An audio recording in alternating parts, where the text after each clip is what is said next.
संत जनों के परम कृपा से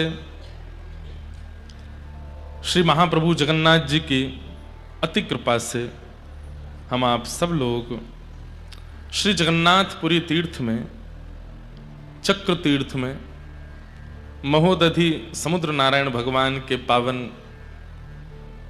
तट पर विराजमान होकर के श्रीमद् भागवत एवं श्री जगन्नाथ रसामृत कथा का रसस्वादन पान कर रहे हैं।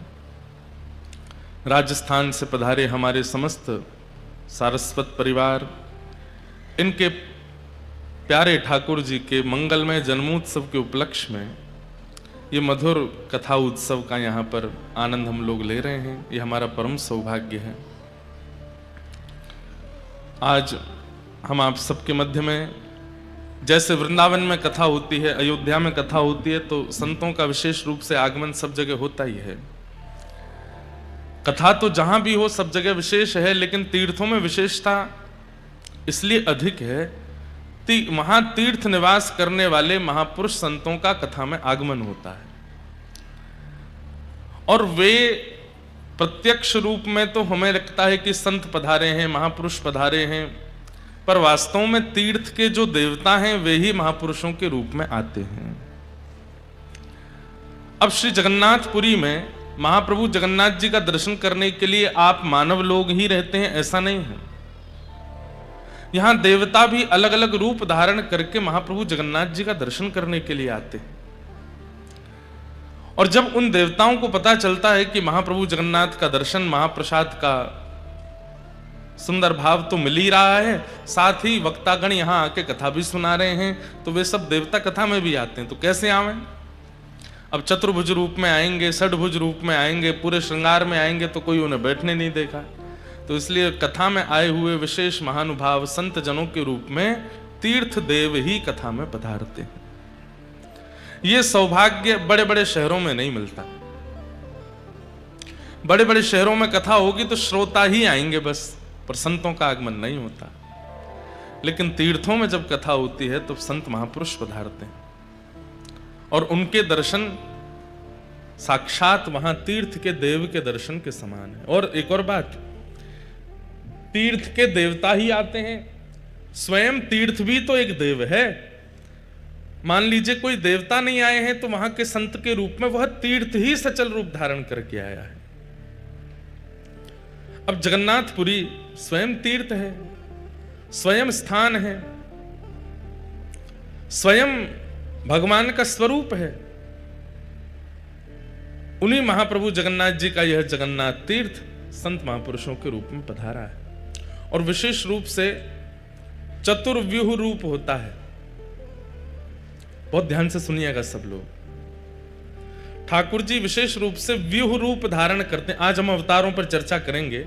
भगवान के 4 प्रकार के अवतार, 5 प्रकार के अवतार होते हैं, उनमें से जगन्नाथ जी कौन से अवतार हैं, सब पर हम चर्चा करेंगे। उसमें से एक ठाकुर जी का व्यूह अवतार होता है, मतलब एक ही ठाकुर जी अनेक रूप धारण कर लेते हैं। जैसे वृंदावन में वही श्री कृष्ण किशोरी जी के रूप में है, वही श्री कृष्ण अपने सखाओं के रूप में है, वही श्री कृष्ण यमुना जी के रूप में है, वही श्री कृष्ण वृंदावन के रूप में है। मतलब वृंदावन का दर्शन, यमुना जी का दर्शन, किशोरी जी का दर्शन और श्री राधारमण जी का दर्शन, इन चारों में कोई भेद नहीं है।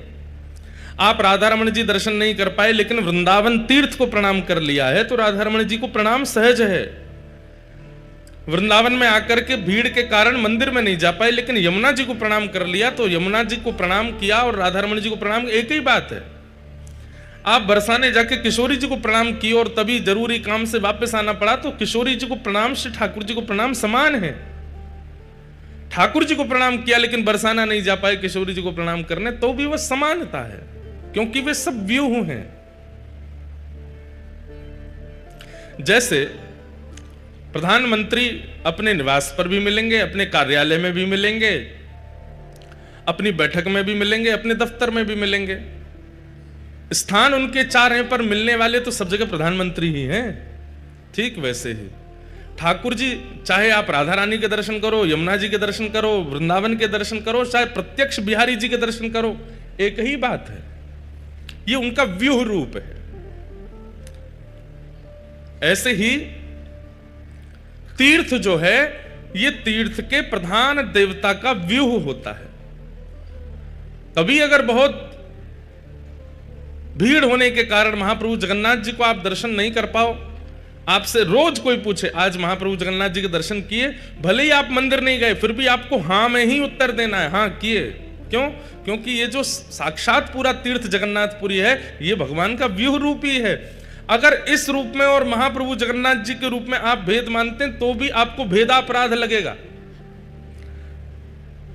अभी हम सुबह उठ करके स्नान ध्यान करके संध्या वंदन करके कथा करने आ गए, श्री मंदिर नहीं गया, लेकिन आप मुझसे पूछो कि आप आज जगन्नाथपुरी दर्शन करने गए महाप्रभु जी का, तो मुझे हाँ में ही उत्तर देना होगा, हाँ मैं गया। मैं ना नहीं बोल सकता। क्यों? मैंने समुद्र नारायण को देखा, मैंने जगन्नाथ तीर्थ को देखा और इस तीर्थ के सचल संतों को देखा। मैं कैसे कह सकता हूं कि मैंने जगन्नाथ जी दर्शन नहीं किए? ये जगन्नाथ ही तो हैं। सीधी बात, दूध से दिया नहीं जलेगा, पर दूध में घी नहीं है ऐसा नहीं है। दूध में घी है पर प्रकट करना पड़ता है। ऐसे ही ये तीर्थ हो या तीर्थ की नदियां हो, सरोवर हो, तालाब हो, पोखर हो या समुद्र हो या तीर्थ निवास करने वाले संत हो, ये भगवान के व्यूह रूप हैं। इनका दर्शन और जगन्नाथ जी का दर्शन उसमें कोई भेद नहीं। और एक बात बताएं हम, आप जिस दिन इस प्रकार से तीर्थ में रहने लग गए उस दिन आपको केवल महाप्रभु जी का दर्शन करने श्री मंदिर नहीं जाना पड़ेगा। आप जहां हो महाप्रभु जी वहीं प्रकट हो जाएंगे, क्योंकि आप पूरे तीर्थ को ही भगवान का व्यूह मानते हो।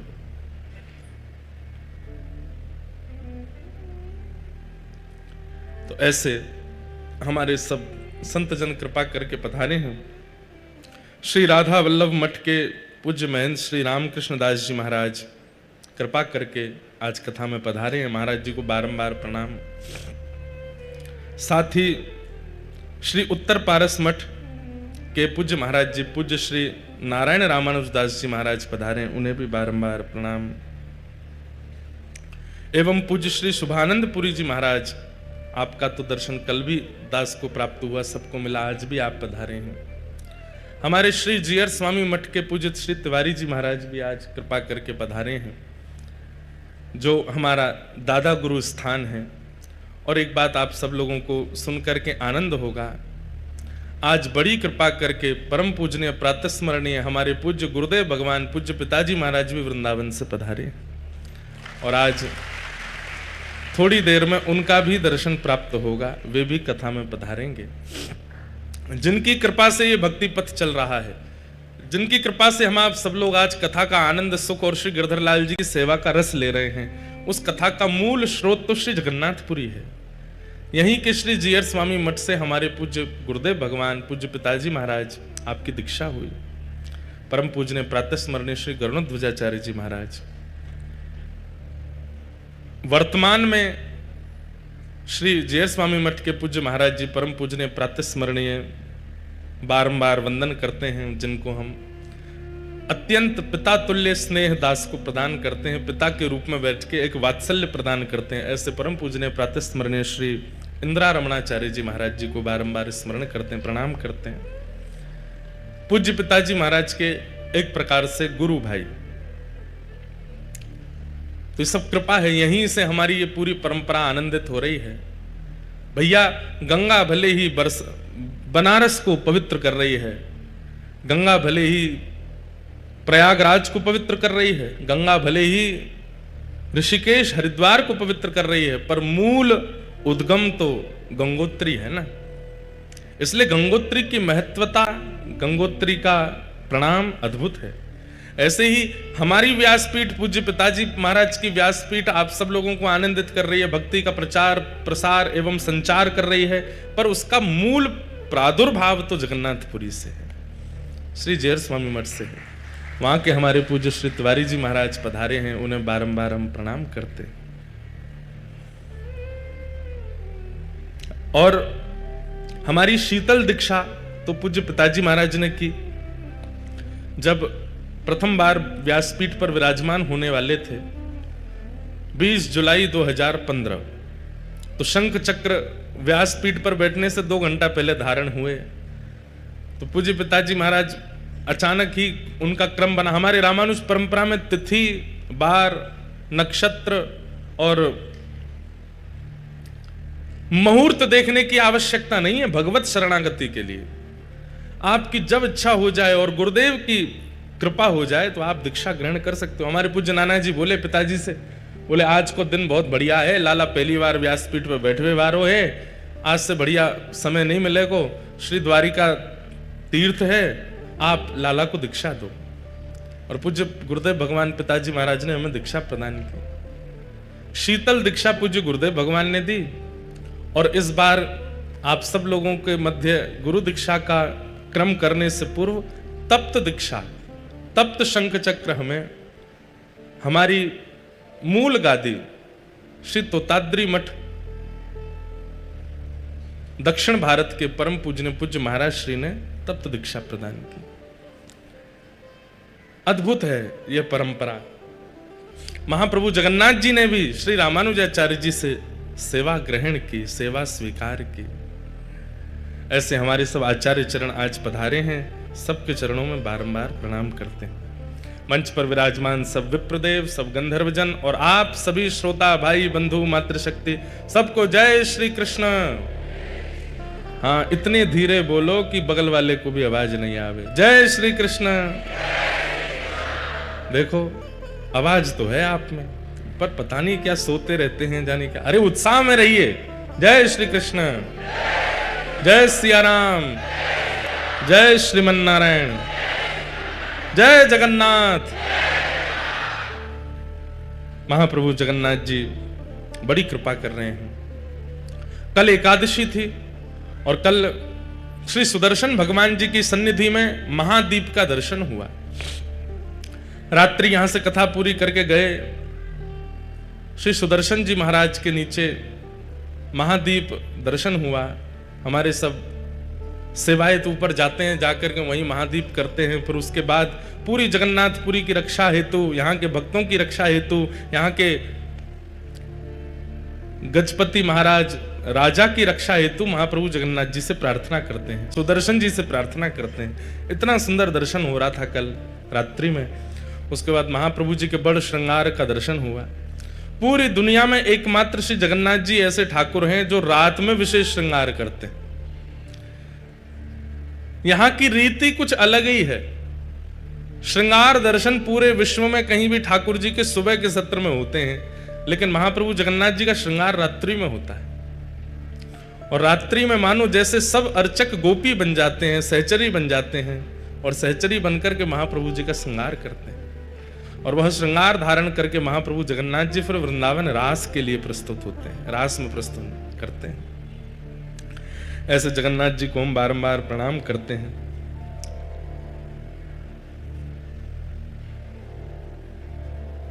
आज कथा का द्वितीय दिवस है। भाव तो अनेक हैं, सब भावों को बीच बीच में लेते रहेंगे और महाप्रभु जगन्नाथ जी की मधुर कथा सुनते रहेंगे। सुबह गिरधर लाल जी के दर्शन संभवतः सबको हो ही गए होंगे। 8:30 पौने 9 बजे गिरधर लाल जी यहीं विराज रहे हैं इसी होटल में। अब होटल तो नहीं बोलेंगे, इसको हम वृंदावन बोल देते हैं। इसी वृंदावन में विराज रहे हैं, कथा हो रही है, इतने सारे वैष्णव विराज रहे हैं। ये होटल रिजॉर्ट तो पहले था, सामान्य तीर्थ पहले स्थान ही था। ठाकुर जी के विराजमान होते तीर्थ हो जाता है। तो ऐसे गिरधर लाल जी विराज गए, कथा भागवत जी विराज गए। अब तो ये होटल थोड़ी है, अब तो ये साक्षात वृंदावन है। जब जगन्नाथ भगवान का दर्शन करने के लिए जाओ तो यही भावना रखना, कहां जा रहे हैं? बोले द्वारिकापुरी जा रहे हैं। यहां व्यवहार में भी ऐसे ही करो, द्वारिकापुरी जा रहे हैं। और जब लौट करके वापस अपने अपने कक्ष में आओ तो कहां? बोला वृंदावन जा रहे हैं, वृंदावन में रहेंगे। प्यारे गिरधर लाल जी के दर्शन आप सबको हो ही जाते हैं। सुबह 8:30 से पौने 9 के बीच में श्रृंगार आरती। संध्या में आज अभी तक हमको कोई सूचना तो मिली नहीं कहां जाना चाहिए, लेकिन कथा के विश्राम से पहले हमें सूचना जरूर मिल जाएगी। हमारे अभिमन्यु रामानुजदास जी अभी कोई सूचना प्रदान कर देंगे, समय आपको बता दिया जाएगा। उस समय तक उस स्थान पर आप लोग उपस्थित हो जाना। वहां प्रेम से दर्शन करेंगे, आनंद करेंगे, कीर्तन करेंगे। प्यारे गिरधर लाल जी के भी उत्सव यहाँ होंगे। एक दिन तो नंदोत्सव होगा, 56 भोग उत्सव होगा, और भी शायद रथ यात्रा उत्सव भी ठाकुर जी का यहाँ पर करने का भाव बनेगा, तो ठाकुर जी रथ पे विराजेंगे। 12 महीने हैं, लेकिन 12 महीनों में महाप्रभु जगन्नाथ जी के 13 उत्सव हैं। हर महीने एक उत्सव ठाकुर जी का होता ही है। और सबसे पहले उत्सवों का प्रारंभ होता है चंदन यात्रा से। यहां पर उत्सवों को यात्रा कहते हैं। हमारे यहां अक्षय तृतीया के दिन वृंदावन में सारे ठाकुरों को चंदन अर्पित किया जाता है। हमारे यहां उसको अक्षय तृतीया महोत्सव कहते हैं, चंदन उत्सव कहते हैं, पर यहां पर उत्सवों को यात्रा कहते हैं। यहां पर महाप्रभु जगन्नाथ जी चंदन यात्रा से अपने उत्सवों का प्रारंभ करते हैं, क्योंकि हम लोगों का जो नव वर्ष है वो तो नवरात्रि में, चैत्र की नवरात्रि में आता है, उसके बाद महीना प्रारंभ होते हैं हमारे। तो श्री महाप्रभु जगन्नाथ जी का सबसे पहला उत्सव चंदन यात्रा उत्सव होता है, और फिर उसके अनेक अनेक उत्सवों के क्रम है, जिनमें से 2 यात्रा ऐसी हैं जिसमें महाप्रभु जगन्नाथ जी स्वयं पधारते हैं। एक तो स्नान यात्रा और एक रथ यात्रा। इन 2 यात्राओं में महाप्रभु जगन्नाथ जी स्वयं पधारते हैं। बाकी की यात्राओं में महाप्रभु जगन्नाथ जी का चल स्वरूप विराजमान है श्री मदन मोहन जी और श्री रामकृष्ण जी। ये ठाकुर जी के सचल विग्रह विराजमान है भीतर ही। बाकी की यात्राओं में वो ठाकुर जी का चल स्वरूप ही पधारता है, क्योंकि ये भी बात कह सकते हैं कि सारे उत्सवों में महाप्रभु जगन्नाथ जी आए तो कितनी मेहनत हो जाएगी।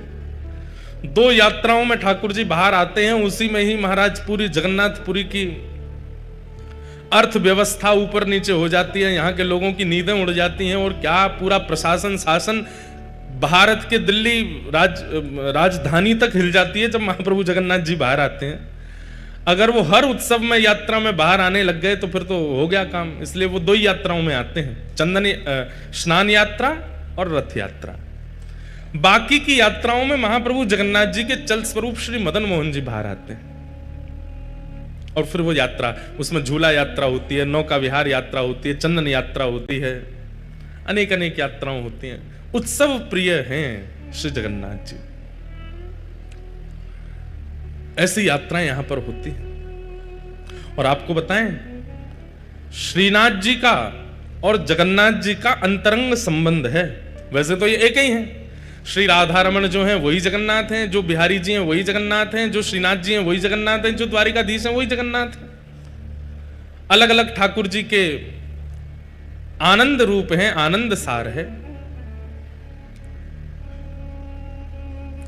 श्री गौड़िया वैष्णव परंपरा में श्री चैतन्य महाप्रभु के पूज्य गुरुदेव आचार्य चरण हुए श्री ईश्वरपुरी जी महाराज, और श्री ईश्वरपुरी जी महाराज के पूज्य गुरुदेव हुए श्री माधवेंद्रपुरी जी महाराज। वे माधवेंद्रपुरी जी महाराज हमारे व्रजमंडल में विराजते थे, और उन्हीं माधवेंद्रपुरी महाराज को श्रीनाथ जी ने दर्शन दिए थे गोवर्धन में।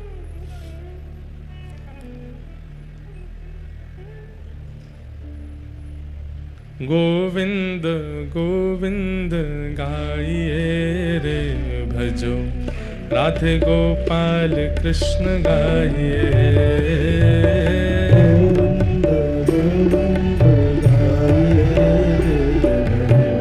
राधे गोपाल कृष्ण गाइए। गोविंद गोविंद गाइए रे भजो, राधे गोपाल कृष्ण गाइए। गोविंद गोविंद गाइए रे भजो, राधे गोपाल कृष्ण गाइए। हे पुरी जगन्नाथ कृष्ण गाइए रे भजो, राधे गोपाल कृष्ण गाइए रे। पुरी जगन्नाथ कृष्ण गाइए रे भजो, राधे गोपाल कृष्ण गाइए। पुरी जगन्नाथ कृष्ण गाइए रे भजो, राधे राधे गोपाल कृष्ण गाइए रे, पुरी जगन्नाथ कृष्ण गाइए रे, भजो राधे गोपाल कृष्ण गाइए। गोविंद गोविंद गाइए रे, भजो राधे गोपाल कृष्ण गाइए। श्री जगन्नाथ महाप्रभु की आज परम कृपा है, और हम पे तो विशेष कृपा है कि महाप्रभु जगन्नाथ जी की सन्निधि में कथा सुनाने का अवसर मिल रहा है, और उसी मध्य में महाप्रभु जी के दर्शन, महाप्रसाद का पान, तीर्थ का दर्शन, तीर्थ राज का दर्शन, और साथ ही आज इतने महापुरुषों के दर्शन, और महाप्रभु जगन्नाथ जी की चरण सन्निधि में चक्रतीर्थ में महोदधि के तट पर व्यासपीठ पर बैठे बैठे अपने सदगुरुदेव भगवान के आशीष का प्राप्त होना, यह हमारे लिए परम सौभाग्य की बात है। गुरु कहाँ दर्शन देते हैं, कहाँ आशीष देते हैं, वो स्थान और वह समय भी बहुत दिव्य होता है। आपको आपके गुरु के दर्शन कहाँ हो रहे हैं और गुरु आपको कहाँ आशीष प्रदान कर रहे हैं, वो स्थान भी उस आशीर्वाद को अति विशेष कर देता है। एक तो हमारे गुरुदेव, ऊपर से हमारे पिताजी, और फिर व्यासपीठ पर तो समस्त तीर्थ विद्यमान होते हैं। व्यासपीठ जहां विराज जाती सारे तीर्थ आ जाते हैं, लेकिन वह व्यासपीठ भी एक विशेष तीर्थ में विराज जाए तो उसकी महिमा और है। और उस पर बैठे हुए जब आचार्य चरण आकर के अनुग्रह कर दें, कृपा कर दें, आशीष दे दें, तो ये निश्चित ही भगवान की अति प्रसन्नता का प्रतीक है। ठाकुर जी बड़े प्रसन्न हैं। आज वृंदावन से पूज्य गुरुदेव भगवान भी यहाँ कृपा करके पधारे हैं आशीष देने के लिए। पूज्य गुरुदेव भगवान को बारंबार प्रणाम। तो हम क्या निवेदन कर रहे थे कि हमारे श्रीनाथ जी का और महाप्रभु जगन्नाथ जी का अंतरंग मेल है तो एक ही, लेकिन माधवेंद्रपुरी दास जी श्री गोवर्धन में विराजते थे, और कहते हैं तब की चर्चा है जब श्रीनाथ जी प्रकट नहीं हुए थे। सद्दू पानी की गैया जाकर के चारों थनों से दुग्ध प्रवाह करती थी जिस स्थान पर, वहां से श्रीनाथ जी प्रकट हुए। कथा हमने अनेक बार सुनाई है। लेकिन उससे पूर्व श्री गिरिराज जी की तलहटी में माधवेंद्रपुरी बाबा भजन करते थे। बहुत ध्यान से सुनिए सब लोग, इधर देखो। तब उन माधवेंद्रपुरी दास जी को एक छोटे से गोपाल जी, एक छोटे से ब्रजवासी बालक को रूप धारण करके आते और आकर के उनके सामने बैठ के दर्शन लाभ लेते। तब माधवेंद्रपुरी दास जी उनको बता दिया ठाकुर जी ने कि मैं ही परमात्मा हूं, मैं भगवान हूं, यहां लाला बन करके आनंद कर रहा हूं।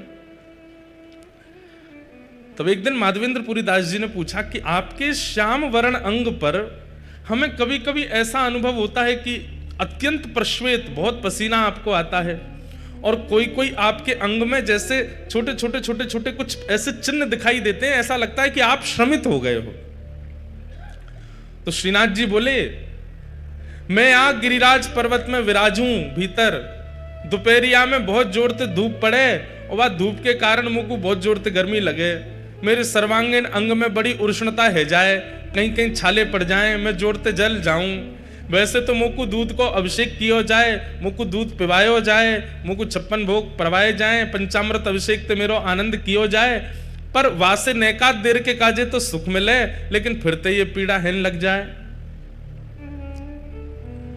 माधवेंद्रपुरी दास जी बोले, तो भगवान आज्ञा करो, आपकी ये पीड़ा हमेशा के लिए दूर कैसे होगी। बोले कि बढ़िया वारो कपूर और चंदन में घिस करके केसर मिश्रित करके जब चंदन तैयार करके मेरे श्री अंग पे लगाए हो जाएगो, तब मुझको सुख मिलेगा।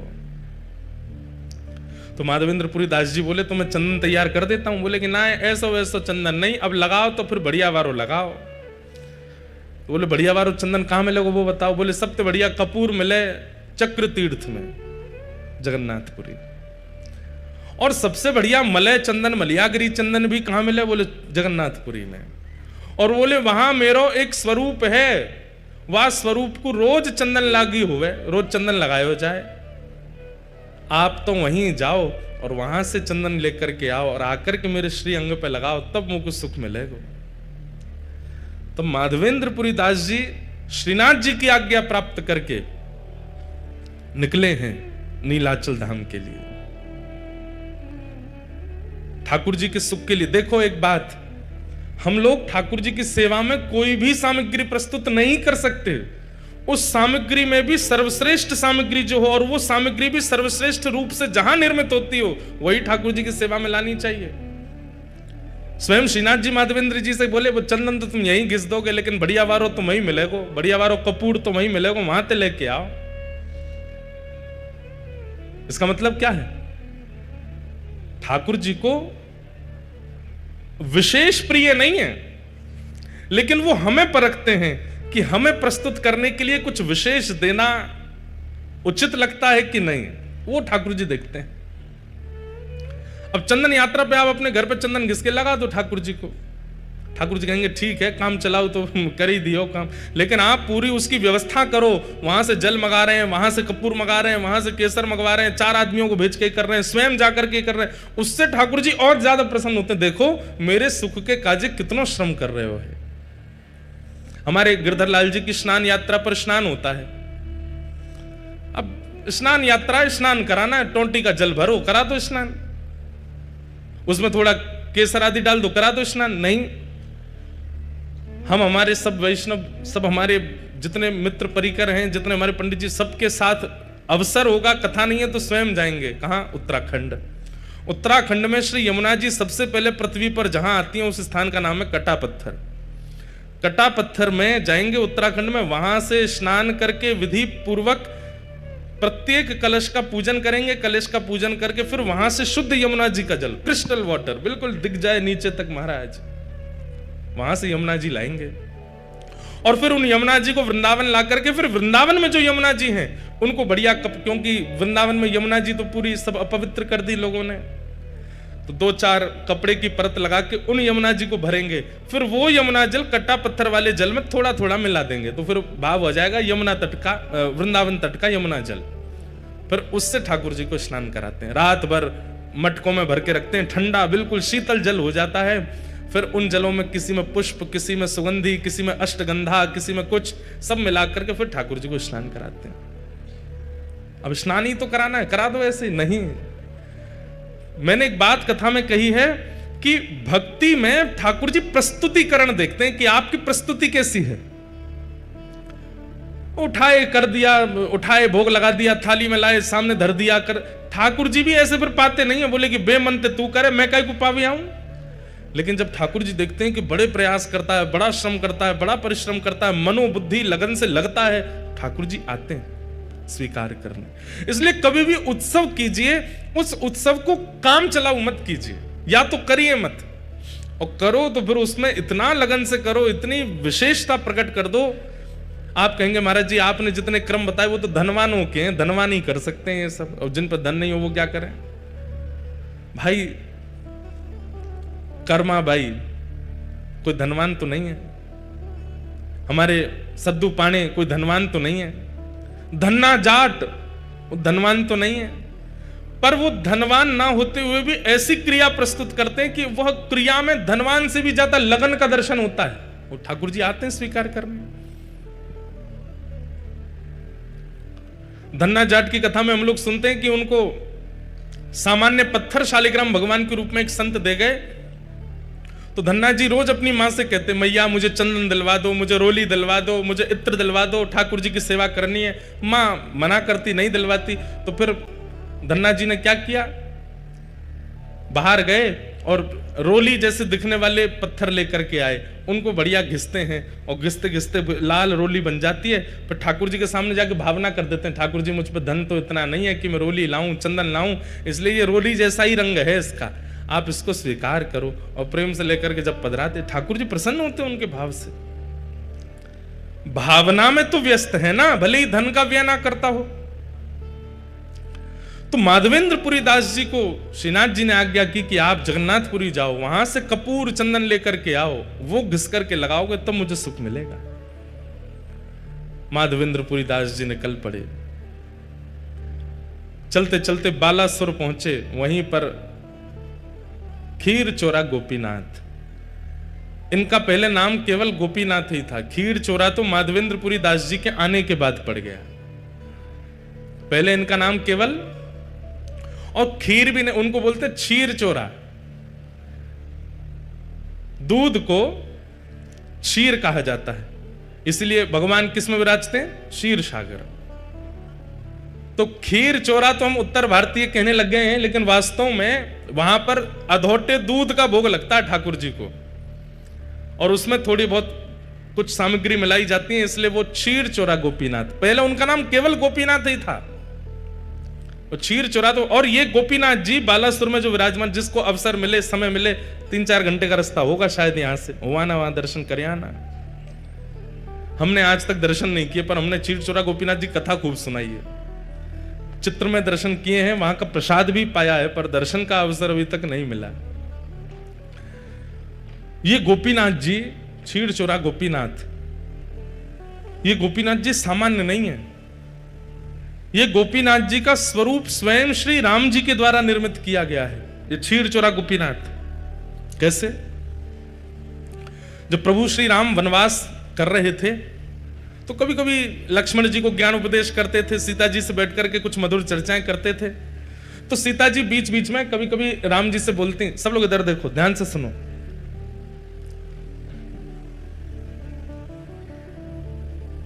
राम जी से कहती, हमने सुना है कि आप द्वापर में कृष्ण रूप धारण करोगे। तो राम जी कहते हैं, हाँ कृष्ण रूप तो धारण करेंगे, और हमने यह भी सुना है कि आपके समस्त अवतारों में अत्याधिक सुंदर अवतार आपका जो होगा वो कृष्णावतार होगा, जिसके रूप को देख करके असंख्य गोपियां, असंख्य ब्रजवासी गण जहां से भी आप गुजरेंगे सब आप पर न्योछावर हो जाएंगे, ऐसा आपका रूप होगा, मैंने सुना है। तो राम जी बोले, अब ये तो प्रभु जाने, राम जी भी कोई कम सुंदर थोड़े ही हैं। वर्णन आता है कि राम जी जब वनवास करते हैं तो वनवास करते समय वहां के संत जन, वहां के निवासी जन, उनके पास राम जी सामग्री लेने के लिए जाते हैं। वैसे तो सामग्री सब प्रस्तुत राम जी के पास हो जाती है, लेकिन कभी कभी सामग्री प्रस्तुत नहीं होती, तो राम जी जाते हैं और जाकर के कहते हैं कि हमें प्रसाद सिद्ध करना है, आदि हमें ये सामग्री दे दो। तो सूखी सामग्री, पक्की सामग्री, जो भी सामग्री देते हैं। अब उस काल में कोई बड़े बड़े व्यापारी तो होते नहीं थे, सब लोग सामग्री व्यय करते थे, उसका जो धन मिलता था उससे घर चलता था। अब राम जी जब, वो तो वनवासी हैं, उन पर धन तो होता नहीं था, तो सब सामग्री लेते थे। तो सामग्री लेने वाले, अब देने वाले को क्या दें? राम जी के पास कोई मुद्राएं तो है नहीं, तो कहते हैं कि राम जी प्रेम से मुस्कुरा जाते हैं, और जैसे ही राम जी प्रसन्न मुद्रा में मुस्कुराते हैं तो जो सामग्री देने वाले होते हैं वो कहते हैं कि हमको दक्षिणा मिल गई, आप तो सामग्री ले जाओ, आप तो बस मुस्कुरा दिया करो। आप खुश हो जाते हैं, आप हंस जाते हैं, आप थोड़े प्रसन्न मुद्रा में हमको देख लेते हैं, हमको लगता है कि हमें सर्वस्व मिल गया। तो राम जी भी कोई कम सुंदर तो नहीं है, एक ही रूप है दोनों, लेकिन कृष्ण थोड़े चंचल ज्यादा है ना, इसलिए उनकी रूप माधुरी अद्भुत है। तो सीता जी बोली, द्वापर में आप कृष्णावतार धारण करेंगे, और हमने सुना है कि वो कृष्ण स्वरूप बड़ा सुंदर होगा। राम जी बोले, अब कोई कम सुंदर है हम? बोले नहीं, सुंदर तो आप अभी भी बहुत हो, पर हमें लगता है कि अभी आप इतने सुंदर हो तो कृष्णावतार में और सुंदर, इससे सुंदर और क्या होगा? आप हमें दर्शन करा दीजिए ना। तो राम जी बोले, ठीक है, समय मिलेगा तो मैं दर्शन कराऊंगा। तो फिर राम जी नित्य जाते, एक गुफा में एक शिला है, और उस शिला को अपने बाण से ही ठाकुर जी छेद छेद करके अपने द्वापर में प्रकट होने वाले रूप का निर्माण कर रहे हैं, स्वयं राम जी। आहा, कोई मूर्तिकार ठाकुर जी का रूप बनाता है समझ में आती है, पर स्वयं ठाकुर जी ही अपनी मूर्ति बना रहे हैं, ये कितनी अद्भुतता है। हमारे चित्र बना के कितने सारे बालक लाते हैं, पर अपना चित्र बनाने की कभी मन में सोची भी नहीं। और कोई व्यक्ति अपना चित्र क्यों बनाएगा? लेकिन यहां श्री राघव जी अपना चित्र बना रहे हैं। ऐसे नेत्र हैं, ऐसे कान हैं, ऐसी नासिका है, ऐसे अधर हैं, जैसे हैं बिल्कुल वैसे बना रहे हैं, ऐसी ठोड़ी है, और बड़ी लगन के साथ अपने सर्वांगीण रूप को निर्माण कर रहे हैं, जो अभी प्रकट हुआ ही नहीं है, द्वापर में होगा। उस रूप को त्रेता में प्रकट कर रहे हैं राघव जी। किस लिए? सीता जी को दर्शन कराना है। और नित्य शाम तक निर्माण करते और फिर घास फूस से ढक करके राम जी चले जाते। सीता जी प्रश्न करके खुद ही भूल गई कि उन्होंने दर्शन की अभिलाषा की है, और वो ये सोचने लगी कि राम जी दोपहर में गायब होते हैं, रात्रि में आते हैं, जाते कहां हैं, और ये पूरा दिन करते क्या हैं। एक दिन सीता जी के मन में आई कि मैं चुप के देखूंगी ये कहां जाते हैं। पीछे पीछे जाकर के देखा तो एक विशेष गुफा में जाते हैं और शाम तक वहीं रहते हैं, फिर आते हैं। तो जैसे एक दिन राम जी सुबह स्नान ध्यान और अपने संध्या वंदन के लिए नदी तट पर गए तो सीता जी पहुंच गई उस गुफा में, और देखूं तो सही क्या है। भीतर जाके देखा तो कुछ नहीं दिखा, एक तरफ घास फूस रखी थी। सीता जी सब जगह खोज खोज के देखी तो घास जैसे ही हटाई, आहा, श्री गोपीनाथ जी ऐसे विराज रहे थे, त्रिभंग लली श्याम सुंदर। राम जी तो सदैव ऐसे रहते हैं, सीधे खड़े रहते हैं, एक हाथ में धनुष, एक हाथ में बाण, और एक हाथ में धनुष, दूसरे हाथ से आशीष, यही मुद्रा रहती है राम जी की। लेकिन आज वही राघव जी जिनको सदा ऐसे देखा है, आज वही राम जी मानो ऐसे दोनों भुजा करके और वंशी धारण करके, और बिल्कुल कमर भी टेढ़ी है, मुख भी टेढ़ा है, पाम भी ऐसे, रूप देख करके सीता जी तो मोहित हो गए। बार बार मन में इच्छा होने लगी कि आलिंगन कर लूं मैं इनका, इतने सुंदर। मन में ऐसी भावना आने लगी कि ये यहां पर घास फूस में ढके बैठे हैं, इन्होंने पता नहीं भोजन भी किया होगा कि नहीं, इन्होंने जल भी पान किया होगा कि नहीं। सीता जी तुरंत दौड़ करके गई, पत्तों के दोना बनाए और उन दोनों में कुछ फल अमनिया करके, एक पात्र में जल लेकर के, कुछ पुष्पों के हार बना करके और सुंदर सब सामग्री लेकर के आई। आकर के श्री गोपीनाथ जी को तिलक किया, सुंदर पत्रावली का श्रृंगार कर दिया, गले में माला पहना दी, सर्वांगीण अंग में चंदन अर्पित करने के बाद में भोग पधरा दिया, और भोग पधराने के बाद में आरती कर दी। इतने में समय हो गया राम जी के आने का। राम जी जैसे ही आए, आकर के देखा कि यहां तो सीता जी नाच रही हैं मगन होकर के गोपीनाथ जी के आगे। राम जी बोले, देवी ये आपने क्या कर दिया? अरे ये देखो कितने सुंदर हैं, हमें तो आपने सारे तीर्थों में सब स्थान देवताओं के दर्शन कराए, इन देवता का दर्शन क्यों नहीं कराया हमको? ये बेचारे घास फूस में ढके रखे थे, हमने इनका भोग लगा दिया, माला पहना दी, चंदन पधरा दिया। राम जी बोले, देवी ये कोई स्थान देवता नहीं थे, तो आपने हमसे जिज्ञासा की थी कि द्वापर के रूप का दर्शन कराओ, तो मैं अपने हाथ से ही अपना रूप बना रहा था, ये मेरे द्वापर का स्वरूप है। सीता जी बोली, ये आपके द्वापर का स्वरूप है? बोले, जी यही श्री कृष्ण है। सीता जी तो भाव विह्वल हो गए, बोले कि आप वचन दीजिए। बोले, क्या?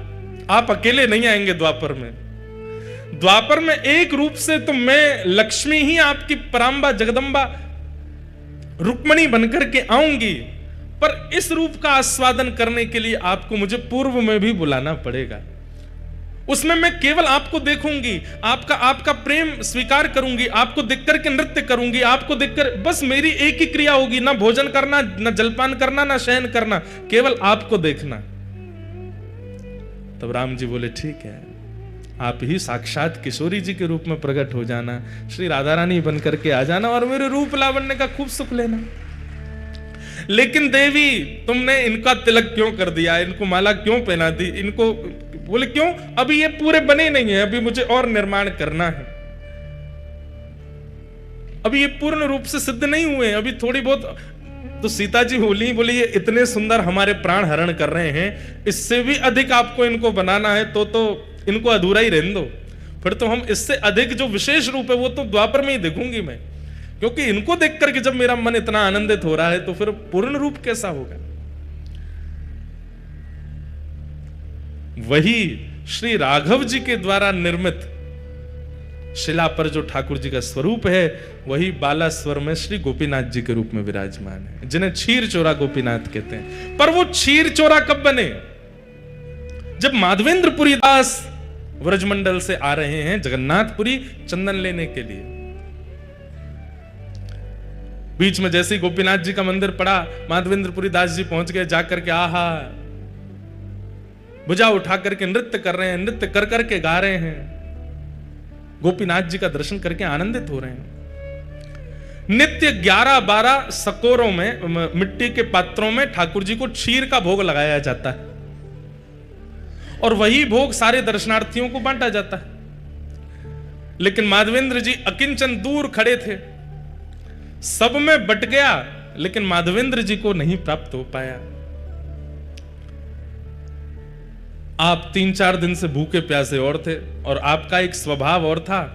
माधवेंद्र संतों के भी अपने अपने स्वभाव होते हैं। जैसे कई संतों का नियम होता है, हमारे वृंदावन में आज भी हैं, जो भिक्षा याटन करते हैं, जो मधुकरी मांगने के लिए जाते हैं, उनका समय है, वो इतनी देर ही आपके द्वार पर रहेंगे, ना तो आपको बुलाएंगे, ना डोरबेल बजाएंगे, बस आपके द्वार पर खड़े होकर मंजीरा लेकर के कीर्तन करेंगे। आपने सुन लिया तो दौड़ के जाओ और जो भी मधुकरी है ला करके उनको दे दो।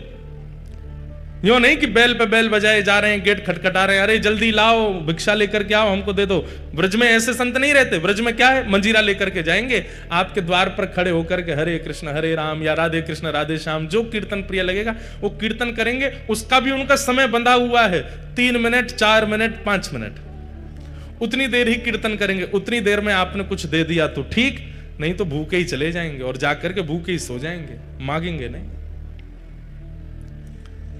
इसलिए ब्रज की कई माताएं हमारे घर पे भी संत जन पधारते हैं। बगल में ही भागवत निवास करके स्थान है, वहां के महापुरुष पधारते हैं, तो वे भी आकर के द्वार पर खड़े हो जाएंगे। आपको पता चल जाए तो भिक्षा दे दो, नहीं तो चले जाएंगे। और उनका टाइम फिक्स है 6:15, तो मतलब 6:15 बजे ही आएंगे। हमारी माता जी अगर स्वयं रहती हैं तो स्वयं पहले ही बना करके दे आती हैं, और नहीं रहती हैं तो जो घर पर रहेगा उसको सारे काम बाद में बताएंगी।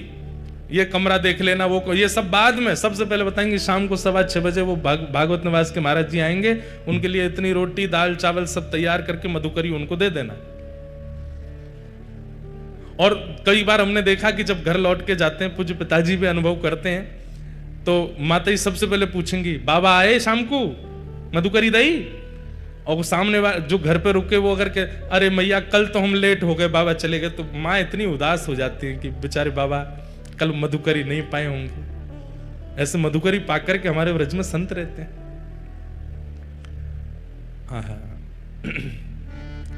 श्री माधवेंद्रपुरी दास जी, उनका नियम है कि वो अयाचक हैं। भूख लगेगी प्यास लगेगी लेकिन मांगेंगे नहीं, कोई स्वयं दे जाए तो छोड़ेंगे, नहीं तो पालेंगे। और वही माधवेंद्रपुरी दास जी भूखे तो थे लेकिन गोपीनाथ जी का दर्शन करके नृत्य कर रहे थे। पुजारी जी सबको बांट रहे थे, लेकिन माधवेंद्रपुरी दास जी पीछे खड़े तब तक पहुंचे तो सारा भोग बट गया, उनको नहीं मिला। प्रणाम करके दंडवत करके नृत्य करते हुए दूर बाहर जाकर के एक वृक्ष के नीचे माधवेंद्रपुरी दास जी बैठ गए। बंधुओं, हम लोगों से अपराध गलती हो जाती है, पर ठाकुर जी सब याद रखते हैं। अर्धरात्रि में ही श्री गोपीनाथ जी ने दर्शन दिए, किसको? पुजारी जी को।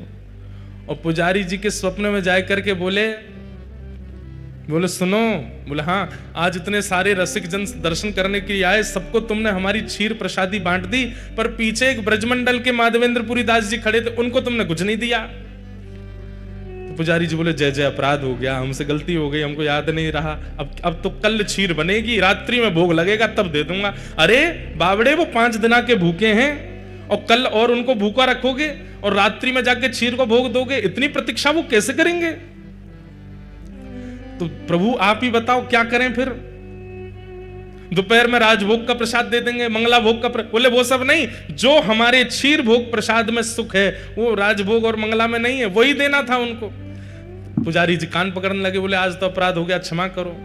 ठाकुर जी बोले नहीं, अभी उठो, स्नान करो, मंदिर खोलो और भीतर जाओ, वहां से क्षीर भोग लाओ। बोले क्षीर भोग तो सब बट गयो, कुछ बचा ही नहीं है, कहां से लाऊं? बोले मंदिर में आके देखो तो सही, एक पात्र रखा है। स्नान ध्यान करके मंदिर में जाकर के देखा तो महाराज वहां पर कोई पात्र दिखा नहीं। पुनः नेत्र बंद करके ठाकुर जी से कहे कहां है पात्र, आज्ञा तो करो। बोले हमको पता था कि तुम सब में बांट दोगे, माधवेंद्र जी को छोड़ दोगे, इसलिए हमने पहले ही एक सकोरा उठा के अपनी जेब में रख लिया है, हमारी जेब टटोलो। जैसे ही पुजारी जी ने ठाकुर जी की जेब देखी तो एक जेब में सकोरा धरा था खीर का। निकालते ही पुजारी जी के नेत्र सचल हो गए। बोले आप गोपीनाथ नहीं हो, आप चित चोरा गोपीनाथ नहीं हो, आप माखन चोरा गोपीनाथ नहीं हो, आप तो क्षीर चोरा गोपीनाथ हो। अपने भक्त को देने के लिए चोरी करते हो। ठाकुर जी बोले विलंब नहीं करो, मेरा पेट मेरे सामने भोग पधराने से नहीं भरता है, मेरे सामने पधराई हुई वस्तु जब मेरे भक्तों को पवाई जाती है तब मुझे शांति मिलती है, तब मुझे आनंद मिलता है। जब तक माधवेंद्र जी को प्रसाद नहीं मिलेगा मुझे नींद नहीं आएगी। जल्दी जाओ पवा दो। पुजारी जी दौड़े गए। रात्रि के 2-3 बजे होंगे, तब घड़ी तो नहीं थी पर अर्धरात्रि हो रही थी और माधवेंद्र जी नेत्रों से अश्रु प्रवाह एक वृक्ष के नीचे बैठे। पुजारी जी दौड़ करके गए और जाकर के कहा, माधवेंद्रपुरी दास आप ही हैं क्या? माधवेंद्र जी बोले, आपको हमारा नाम कैसे पता? बोले, भैया किसी का परिचय सेठ कराते हैं, किसी का परिचय नगरवासी कराते हैं, पर आपका परिचय तो स्वयं श्री गोपीनाथ जी ने दिया है, स्वयं ठाकुर जी ने आपका नाम बताया है। माधवेंद्र जी बोले, वो मेरा नाम जानते हैं? बोले, जी उन्होंने ही आपका नाम बताया। और आपको खीर भोग नहीं मिला था आज? बोले, नहीं मिल पाया था, आपने सब में बांट दिया, हम तक पहुंच नहीं पाए। बोले, लो ठाकुर जी ने आपके लिए खीर, और पूरी वृत्तांत बताया कि ठाकुर जी ने अपनी जेब में छुपा करके रखी आपको देने के लिए। आहा, माधवेंद्रपुरी दास जी तो वहीं नृत्य करने लगे, रुदन करने लगे, अश्रुपात होने लगा नेत्रों से। हाँ गोपीनाथ, प्राण गोपीनाथ, जीवन गोपीनाथ कहकर के रोने लगे। खीर भोग पाया। और ये कथा जब प्रातःकाल होती पूरे नगर में प्रसिद्ध हुई, नगर के बाद प्रांत में प्रसिद्ध हुई और पूरे भारत में प्रसिद्धि हो गई और ठाकुर जी का नाम बदल गया, खीर चोरा गोपीनाथ। उससे पहले त्रेता से लेकर के द्वापर तक वे केवल गोपीनाथ थे, लेकिन माधवेंद्रपुरी दास जी के आते उनका नाम क्षीर चोरा गोपीनाथ पड़ गया। बोलो क्षीर चोरा गोपीनाथ की। ऐसे प्यारे हैं प्यारे ठाकुर जी। ब्रजवासिन के मधुकरी पाम। जब मधुकरी का भाव बता रहे थे तो ये भाव मन में आ रहा था, तो मन में आया कि शायद जगन्नाथ जी कह रहे हैं कि ये भाव गाओ। वृंदावन में 3 काम प्रधान हैं, आओ मेरे साथ गाओ। किशोरी जी से प्रार्थना करो। राधिका रानी जी, वृषभानु दुलारी जी, राधिका रानी जी, वृषभानु दुलारी जी। ओ राधिका रानी जी, वृषभानु दुलारी जी, राधिका रानी जी, वृषभानु दुलारी जी। ओ सुन लो अरज हमारी हमारी, रहूं ब्रज रज को पासे पासे। पाप से गाओ, करताल बजा के गाओ।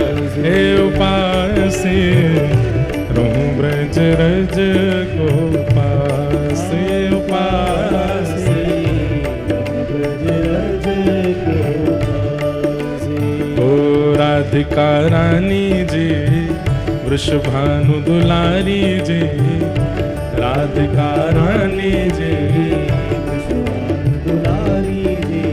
ओ सुन लो अरज हमारी हमारी, रहूं ब्रज रज को पासे पासे, ब्रज रज को हे उपासे, रहूं ब्रज रज को पासे पासे, ब्रज रज। बोलो वृषभानु दुलारी की।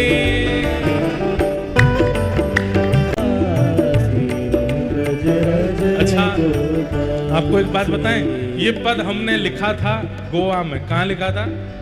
गोवा। जहां जाकर के दुनिया उल्टे सीधे काम करती है, वहां पे भैया कमल तो कीचड़ में ही खिलता है ना।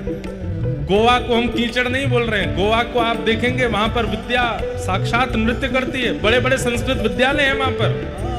लेकिन गोवा की प्रसिद्धि इतनी विचित्र कर दी है लोगों ने। ये पद वहां प्रकट हुआ, इसलिए मुझे विश्वास हो गया कि श्री प्रियालाल जी यहां भी रमण करते हैं। लोग बाग उसका अनुभव नहीं कर पा रहे। इतना सुंदर भाव तीर्थों में प्रकट नहीं हो पाया, गोवा में जाकर के प्रकट हुआ। वृंदावन के 2 नियम सुन लिए, मंगला उठना, ब्रजवासियों के यहां से मधुकरी मांग करके पाना, और तीसरा नियम क्या है? ब्रज में रह के क्या करना है? ओ रसिक जनन की सेवा पाऊं, रसिक जनन की सेवा सब ब्रजवासिन की सेवा पाऊं। सब ब्रजवासिन की क्या सेवा है? सेवा ब्रज की सबसे ऊंची सेवा कौन सी है? सोहनी सेवा। ब्रज में एक सोहनी ले लीजिए और रास्ते बुहारते चलिए, गलियां बुहारते चलिए। अरे कभी अवसर मिले एक बार हमारे कहने से करिएगा। हमारे पंडित श्री गया प्रसाद जी महाराज पूरा जीवन उन्होंने सोहनी करके व्यतीत कर दिया। प्रिया लाल जी गोद में आकर के खेलते थे उनसे। क्यों? बोले तुम ब्रज को सुंदर बनाओ, तुम्हारो हृदय अति सुंदर है गयो है, हमें तुम बड़े प्रिय हो, इसलिए ब्रज में जाके सेवा करो। रसिक जनन की सेवा पाऊं।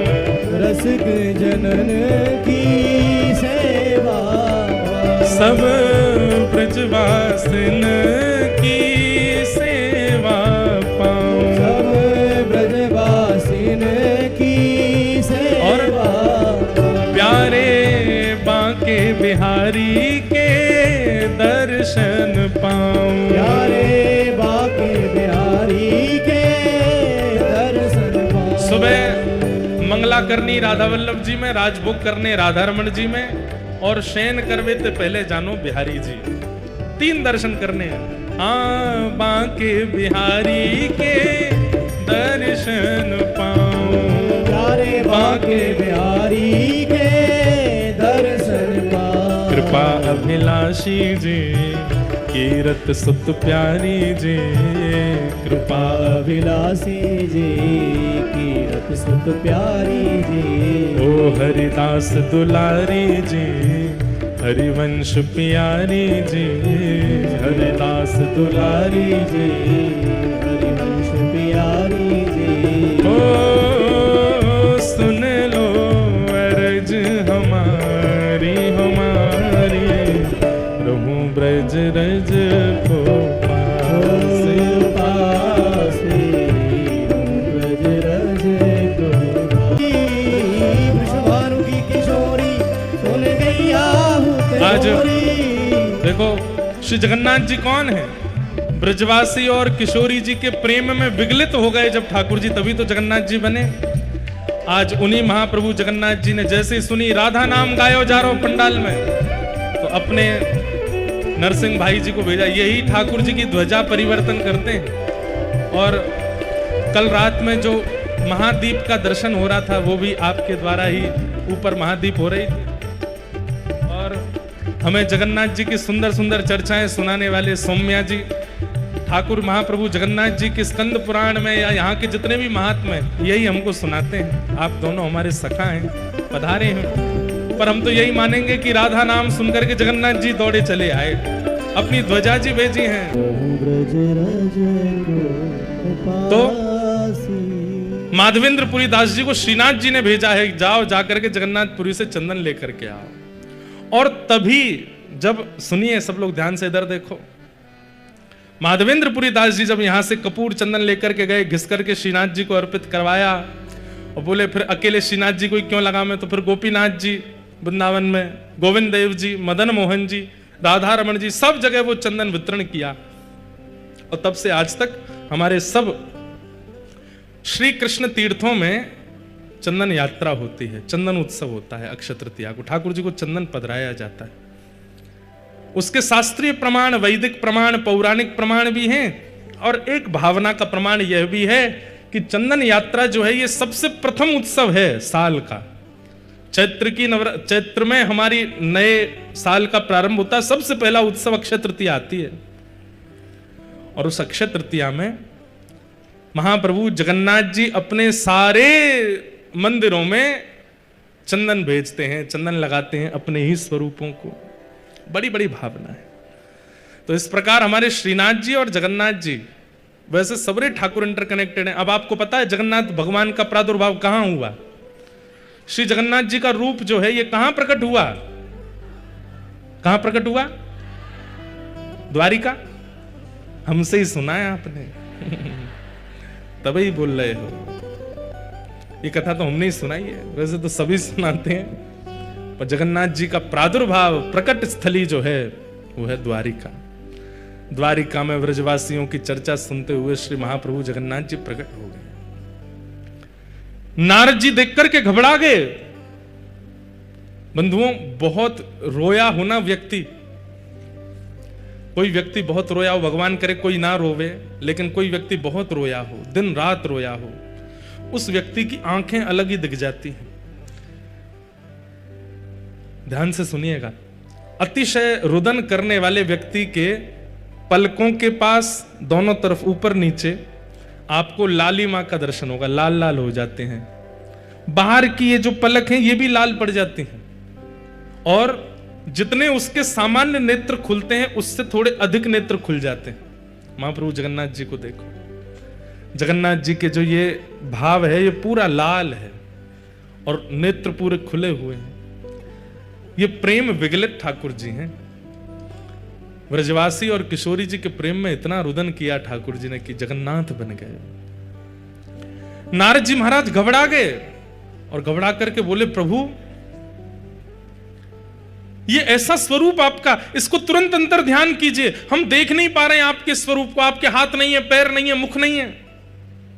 महाप्रभु जगन्नाथ जी बोले, नहीं, अब तो ये स्वरूप प्रतिष्ठित होगा और पूरे विश्व को बताने के लिए कि प्रेम की अवस्था मुझे कितनी प्रिय है, प्रेम मुझे कितना प्रिय है, ये सबको बताने के लिए अब ये स्वरूप प्रतिष्ठित होकर विराजमान होगा। और चारों धामों में, चारों तीर्थों में, कलयुग में सबसे ज्यादा प्रधानता इसी रूप की होगी। कलिकाल में इसी रूप से मैं विराजूंगा, यही मेरा मूल रूप होगा।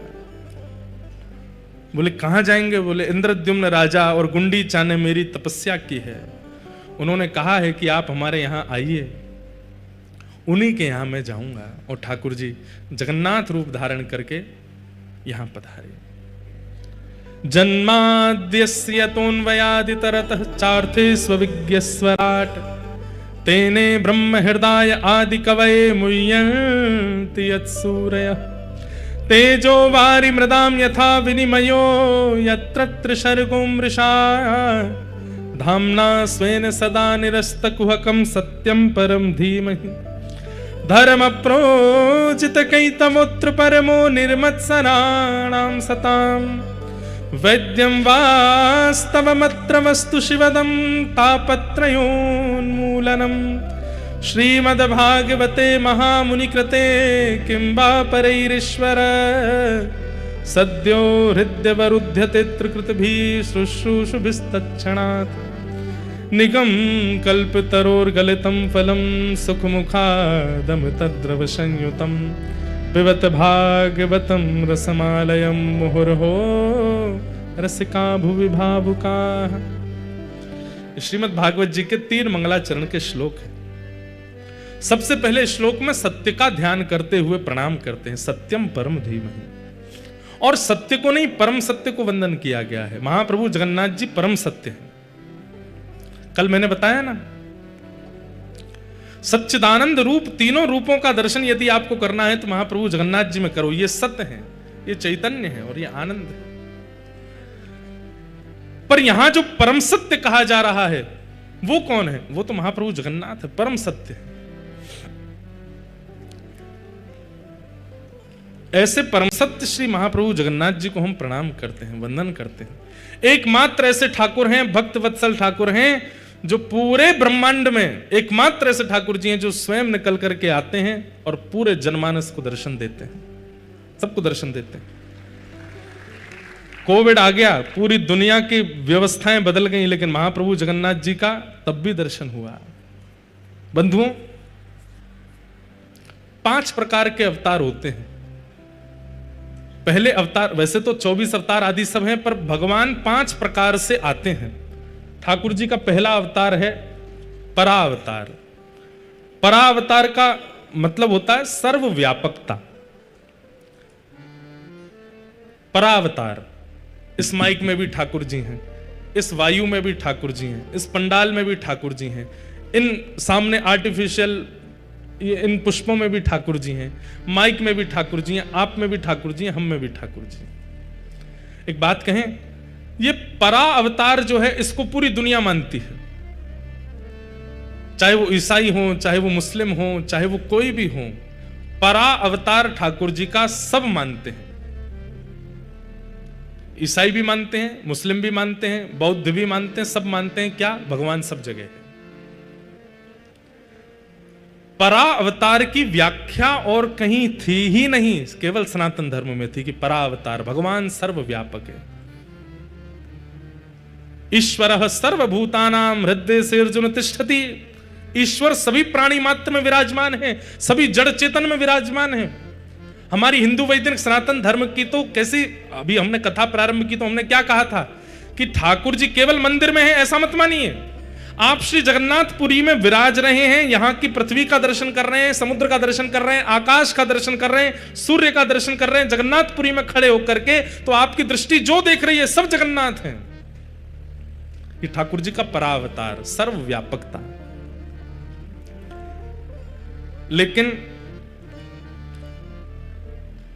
सर्वव्यापकता से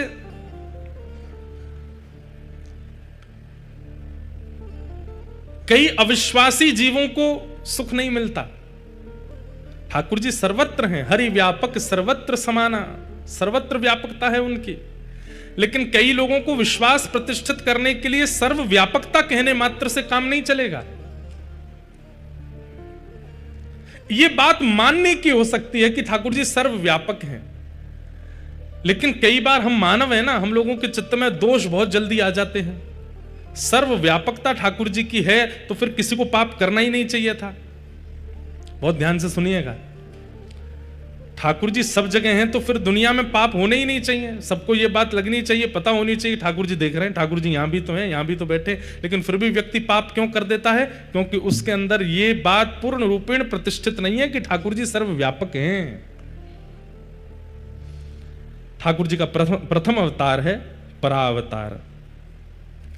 इसलिए ठाकुर जी परावतार से एक और अवतार धारण करते हैं, जिससे लोगों के मन में थोड़ी ये तो भावना आ जाए कि भाई यहां ठाकुर जी तो बैठे ही हैं, यहां मुझे कुछ नहीं करना। और उस अवतार का नाम है विभव अवतार। तो विभव अवतार ठाकुर जी के कौन से हैं? राम अवतार, कृष्ण अवतार, परशुराम अवतार, कूर्म अवतार, कच्छप अवतार, नृसिंह अवतार, वराह अवतार। इन अवतारों में रूप धारण करके ठाकुर जी ने परावतार की पुष्टि कर दी। अच्छा, तुम नहीं मानते सब जगह भगवान है, तो लो मैं खंभ से प्रकट होकर के दिखा देता हूं कि मैं यहां भी हूं। तुम सब जगह मेरी व्यापकता नहीं मानते, तो लो मैं कछुए में आकर के तुम्हें बता दूंगा कि इसमें भी मैं हूं। तुम सब जगह मेरी व्यापकता नहीं मानते, तो अत्यंत जिसको अलग माना जाता है, जिसको कोई छूता भी नहीं है, ऐसे वराह के रूप में भगवान प्रकट हो गए। बोले लो तुम जिसको छूते तक नहीं हो उसमें भी मैं हूं। ठाकुर जी ने विभव अवतार धारण कर लिया। परावतार सब जगह भगवान, परा में विभव बन करके ठाकुर जी सब जगह प्रकट होने लगे। लोगों के अंदर और विश्वास बढ़ने लगा। लेकिन विश्वास कहां तक सीमित रह गया? अयोध्या में राम जी हैं, वृंदावन में कृष्ण हैं, जगन्नाथपुरी उड़ीसा में जगन्नाथ हैं, द्वारिका में द्वारिकाधीश हैं, दक्षिण में रंगनाथ हैं, तब भी सर्वव्यापकता नहीं हो रही थी।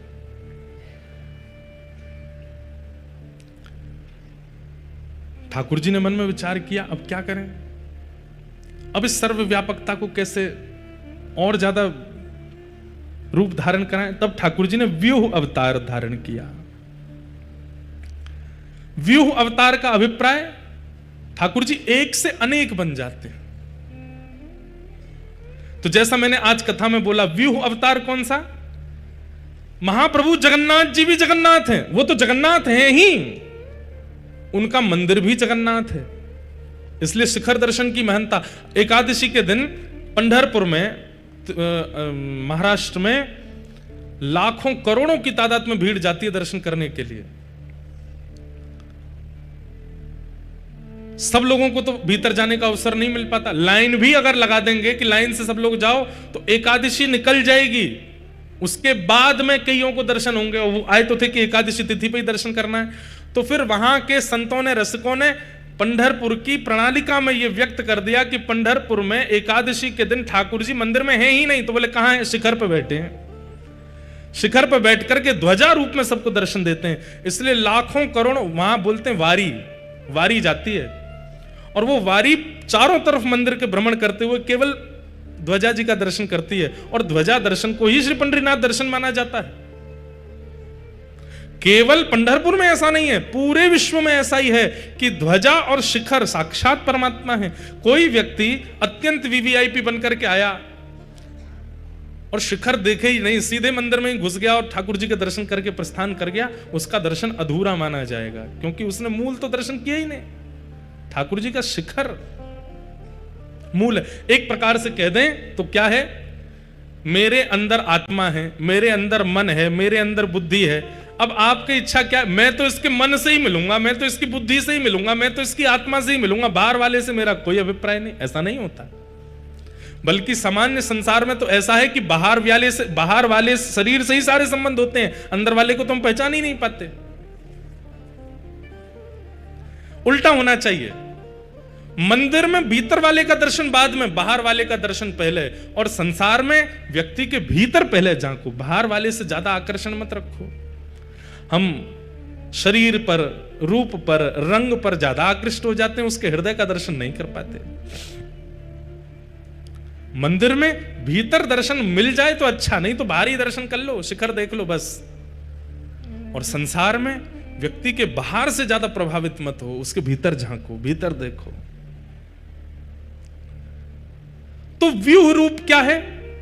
वही जगन्नाथ जी अपने श्री मंदिर के रूप में भी हैं, वही श्री मंदिर जगन्नाथ तीर्थ के रूप में भी है, वही तीर्थ महोदधि समुद्र के रूप में भी है, वही महोदधि महाप्रसाद के रूप में भी है, वही महाप्रसाद जगन्नाथपुरी में विचरण करने वाले यहां के लोकल जो लोग हैं उनमें भी है। यह ठाकुर जी का व्यूह रूप है। मंदिर पहला स्वरूप, महाप्रसाद दूसरा स्वरूप,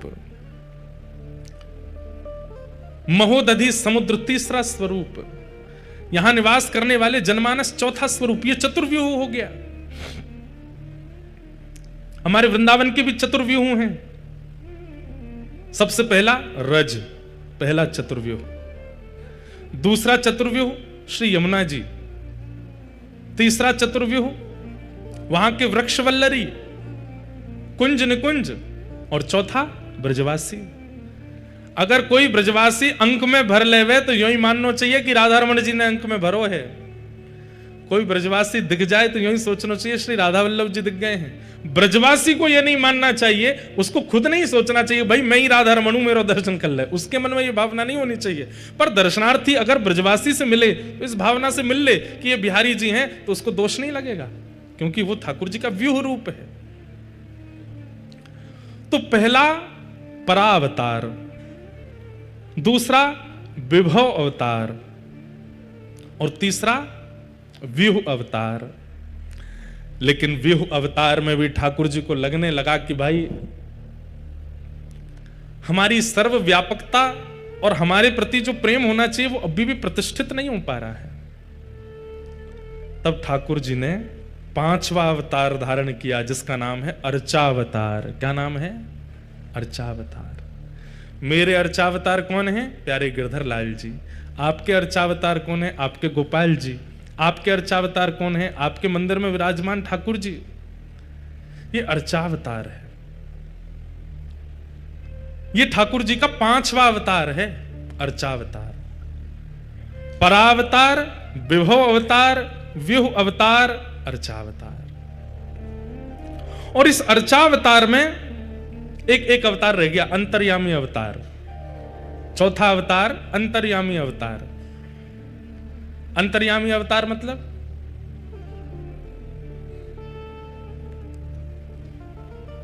आपने मुझसे कहा महाराज जी बहुत जोर की प्यास लगी है, पानी चाहिए। तो मैंने कहा तुम जहां बैठे हो वहां नीचे पानी है, बोरिंग करवाओ, खुदवाओ, पानी निकाल के पी लो। मेरी बात असत्य है? जहां आप बैठे हो वहां नीचे पानी नहीं है, लेकिन मेरा यह कहना कि बोरिंग करवाओ, पानी निकलवाओ और प्यास बुझा लो। आप कहोगे महाराज जी प्यास लगी है, बोरिंग करवा के पानी निकलवाएंगे तब तक तो प्राण चले जाएंगे। ठाकुर जी का चौथा अवतार क्या है? अंतर्यामी। आपने कहा मुझे श्याम सुंदर से मिलना है, मुझे जगन्नाथ जी से मिलना है, मुझे राघव से मिलना है, मुझे माधव से मिलना है। तो मैंने क्या कहा? तुम जहां खड़े हो वहीं हैं, पर इससे आपका समाधान नहीं होगा। मेरी बात सत्य नहीं है, हैं ठाकुर जी वहां पर प्रकट करना पड़ेगा। दूध से दिया नहीं जला जा सकता, लेकिन दूध में घी नहीं है ये आप अस्वीकार नहीं कर सकते। दूध में घी होता है, पर दूध से दिया नहीं जलेगा, प्रकट करना पड़ता है। तो चौथा अवतार भगवान का अंतर्यामी अवतार है। आप जहां हो, जैसे हो, आप कलकत्ता में हो, मुंबई में हो, जयपुर में हो, महाराष्ट्र में हो, तमिलनाडु में हो, जहां हो, सब जगह राधा रमन जी हैं। पर आपको याद आ रही है कि मुझे राधा रमन जी से मिलना है, तो मैं ऐसा कह दूं तुम जहां वहीं हैं, तो हैं, तो ये बात सत्य तो है, पर उनको अनुभव करने के लिए प्रकट करना पड़ेगा। प्रोसेस लंबा है। तब ठाकुर जी ने विचार किया कि कलयुग में इतना समय नहीं है लोगों पे, मैं हूं तो सर्वत्र, पर मुझे प्रकट करने की इतना समय का इन्वेस्टमेंट, इतनी मेहनत का इन्वेस्टमेंट लोग नहीं करेंगे। तब ठाकुर जी ने 5वां अवतार धारण किया, और वो क्या है? अर्चावतार। अर्चावतार का मतलब क्या है? हमारी बात को बहुत ध्यानपूर्वक सुनिएगा। जितनी योग्यता, जितनी श्रेष्ठता, जितनी प्रतिष्ठा, जितनी विशेषता महाप्रभु जगन्नाथ जी की है, उससे किंचित भी कम नहीं है आपके घर में विराजमान ठाकुर जी की। दोनों समान हैं। वो ठाकुर जी का अर्चावतार है। अर्चावतार के प्रति हमारी पूर्ण निष्ठा प्रकट क्यों नहीं हो पाती? क्योंकि हम मंदिर के ठाकुर, तीर्थ के ठाकुर को और घर के ठाकुर में भेद मानते हैं। कोई अंतर नहीं है। यह भाव जिस दिन आपके हृदय में प्रतिष्ठित हो गया, पता है कैसे कीजिए? नित्य सुबह उठने के बाद, स्नान ध्यान करने के बाद जब अपने ठाकुर जी का पर्दा खोलने के लिए जाओ, तो उस समय यह भावना मत रखो अपने गोपाल जी को उठाना है, आज वो वाली पोशाक पहनानी है, आज ये वाला भोग लगाना है, आज ऐसे आरती करना। नहीं, क्या भावना रखो? बहुत दिन हो गए हम द्वारिकापुरी नहीं गए हैं, तो आज स्नान करते करते ही मन में चिंतन कर लो, जब द्वारिका गए थे तब द्वारिका का कैसा मौसम था, उस मौसम का आवाहन कर लो। द्वारिका में कैसा समुद्र है, उस समुद्र का आवाहन कर लो। द्वारिकाधीश जी का मंदिर का शिखर कैसा, उसका आवाहन कर लो। स्नान करते करते ही द्वारिकाधीश के लोग कैसे हैं, वहां के लोगों की श्रृंगार कैसा है, वहां के लोगों की बोली चाली कैसी है, केम छो, मजामा छो, गुजराती बोल रहे हैं सबरे। मन में सारी भावनाएं प्रकट कर लो, और फिर अपने मंदिर में जाते समय यही भावना रखो, साक्षात द्वारिकाधीश का दर्शन कर रहे हैं, कपाट खोलते ही जय द्वारिकाधीश कहकर के प्रणाम करो। आपके ठाकुर जी का दर्शन और प्रणाम श्री द्वारिकाधीश जी के दर्शन से किंचित कम नहीं होगा। ठीक उतना ही फल मिलेगा जितना द्वारिकाधीश जी के दर्शन में मिलता है। अगले दिन, कल तो द्वारिका हुआ है, आज कहां जाएं? बोले आज जगन्नाथपुरी चलना है।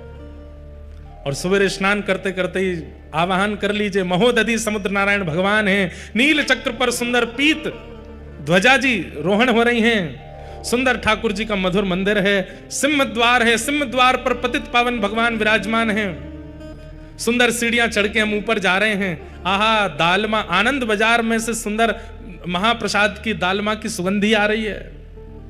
हरि हरि बोलो, हरि हरि बोलो कह करके सब उड़िया भक्त मटक मटक के नाच रहे हैं। आवाहन करते हुए जाओ और अपना वस्त्र आदि पहनते हुए ये विचार कर लो, हम मंदिर में आ गए हैं।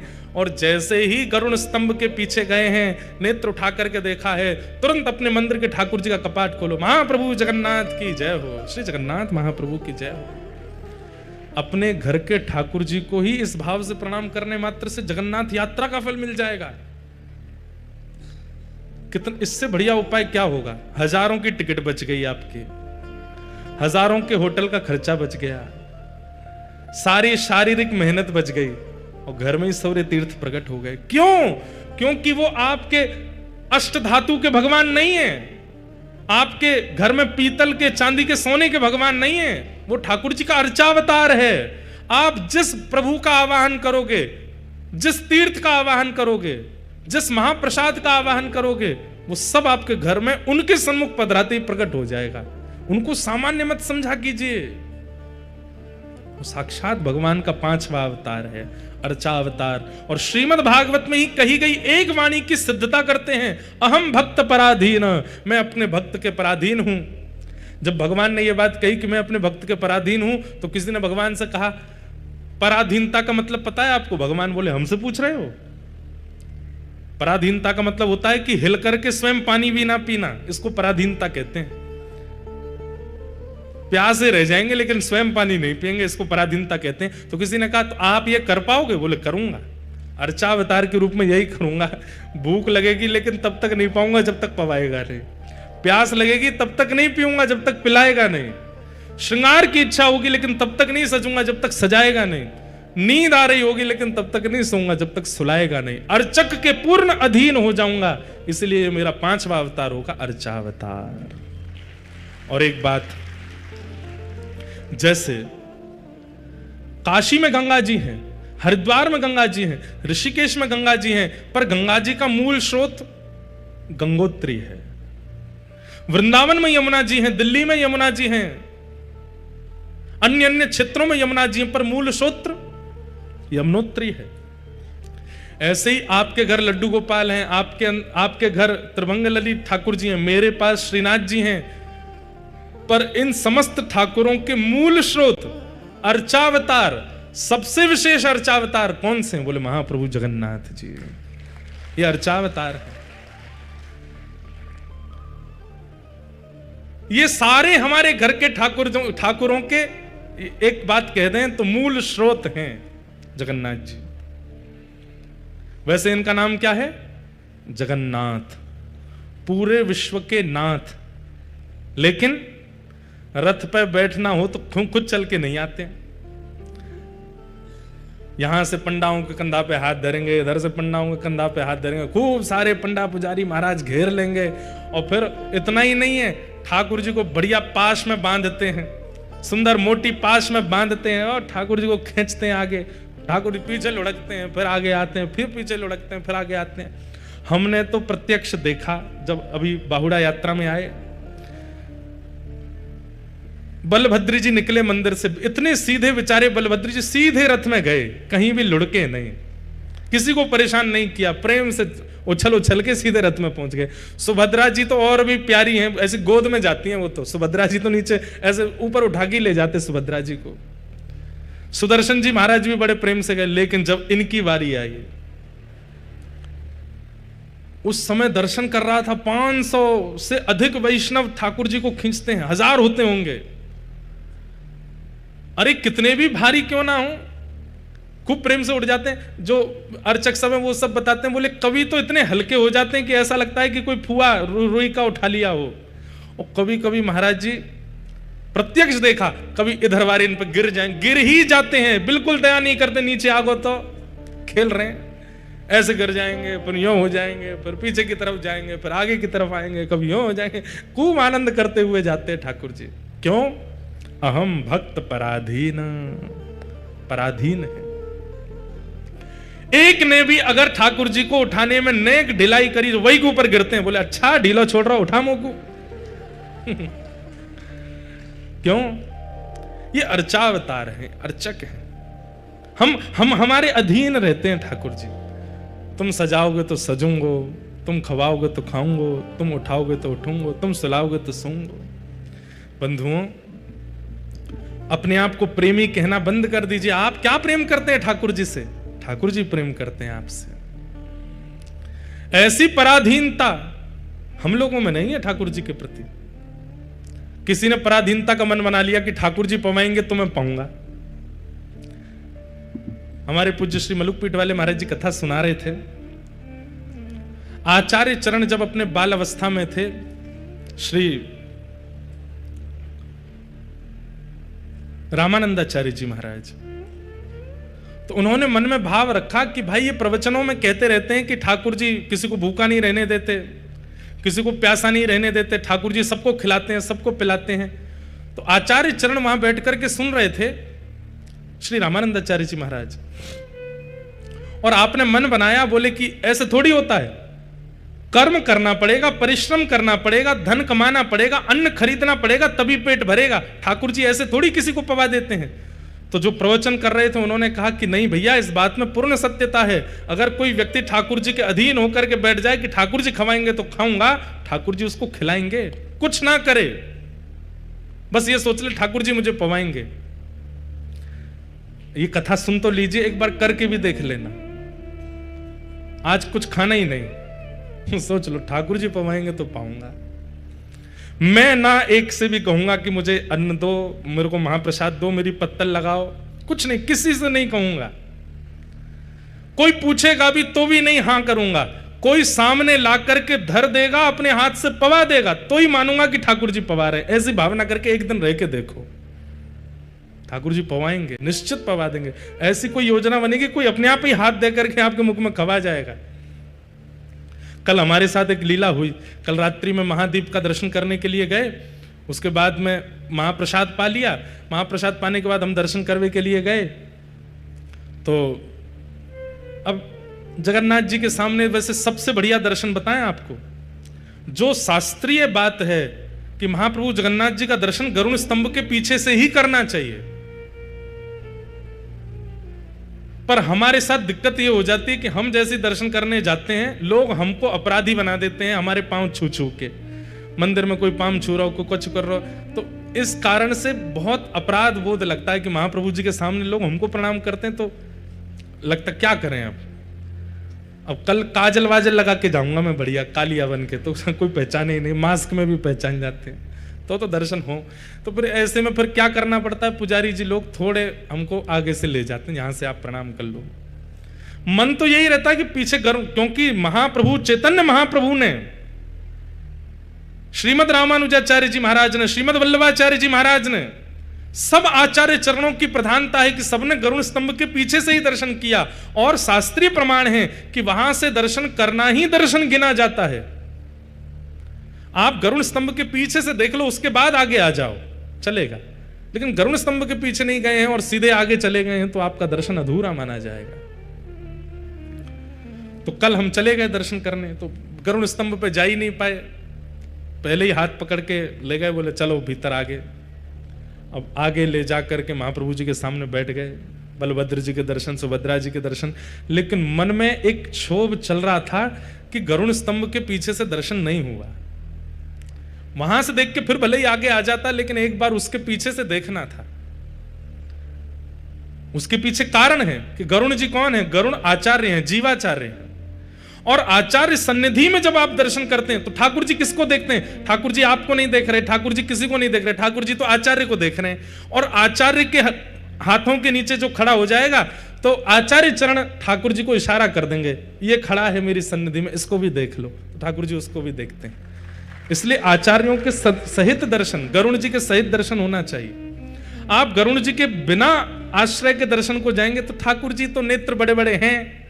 अब जैसे इतनी भीड़ यहां बैठी है, हमको सब स्पष्ट थोड़ी दिख रहे हैं, बस दिख रहे हैं, किसी का चेहरा याद थोड़ी, ऐसे ठाकुर जी को दिखते हैं। लेकिन हमको सामने श्रीनाथ जी दिख रहे हैं, पीछे श्रीनाथ जी विराज रहे हैं।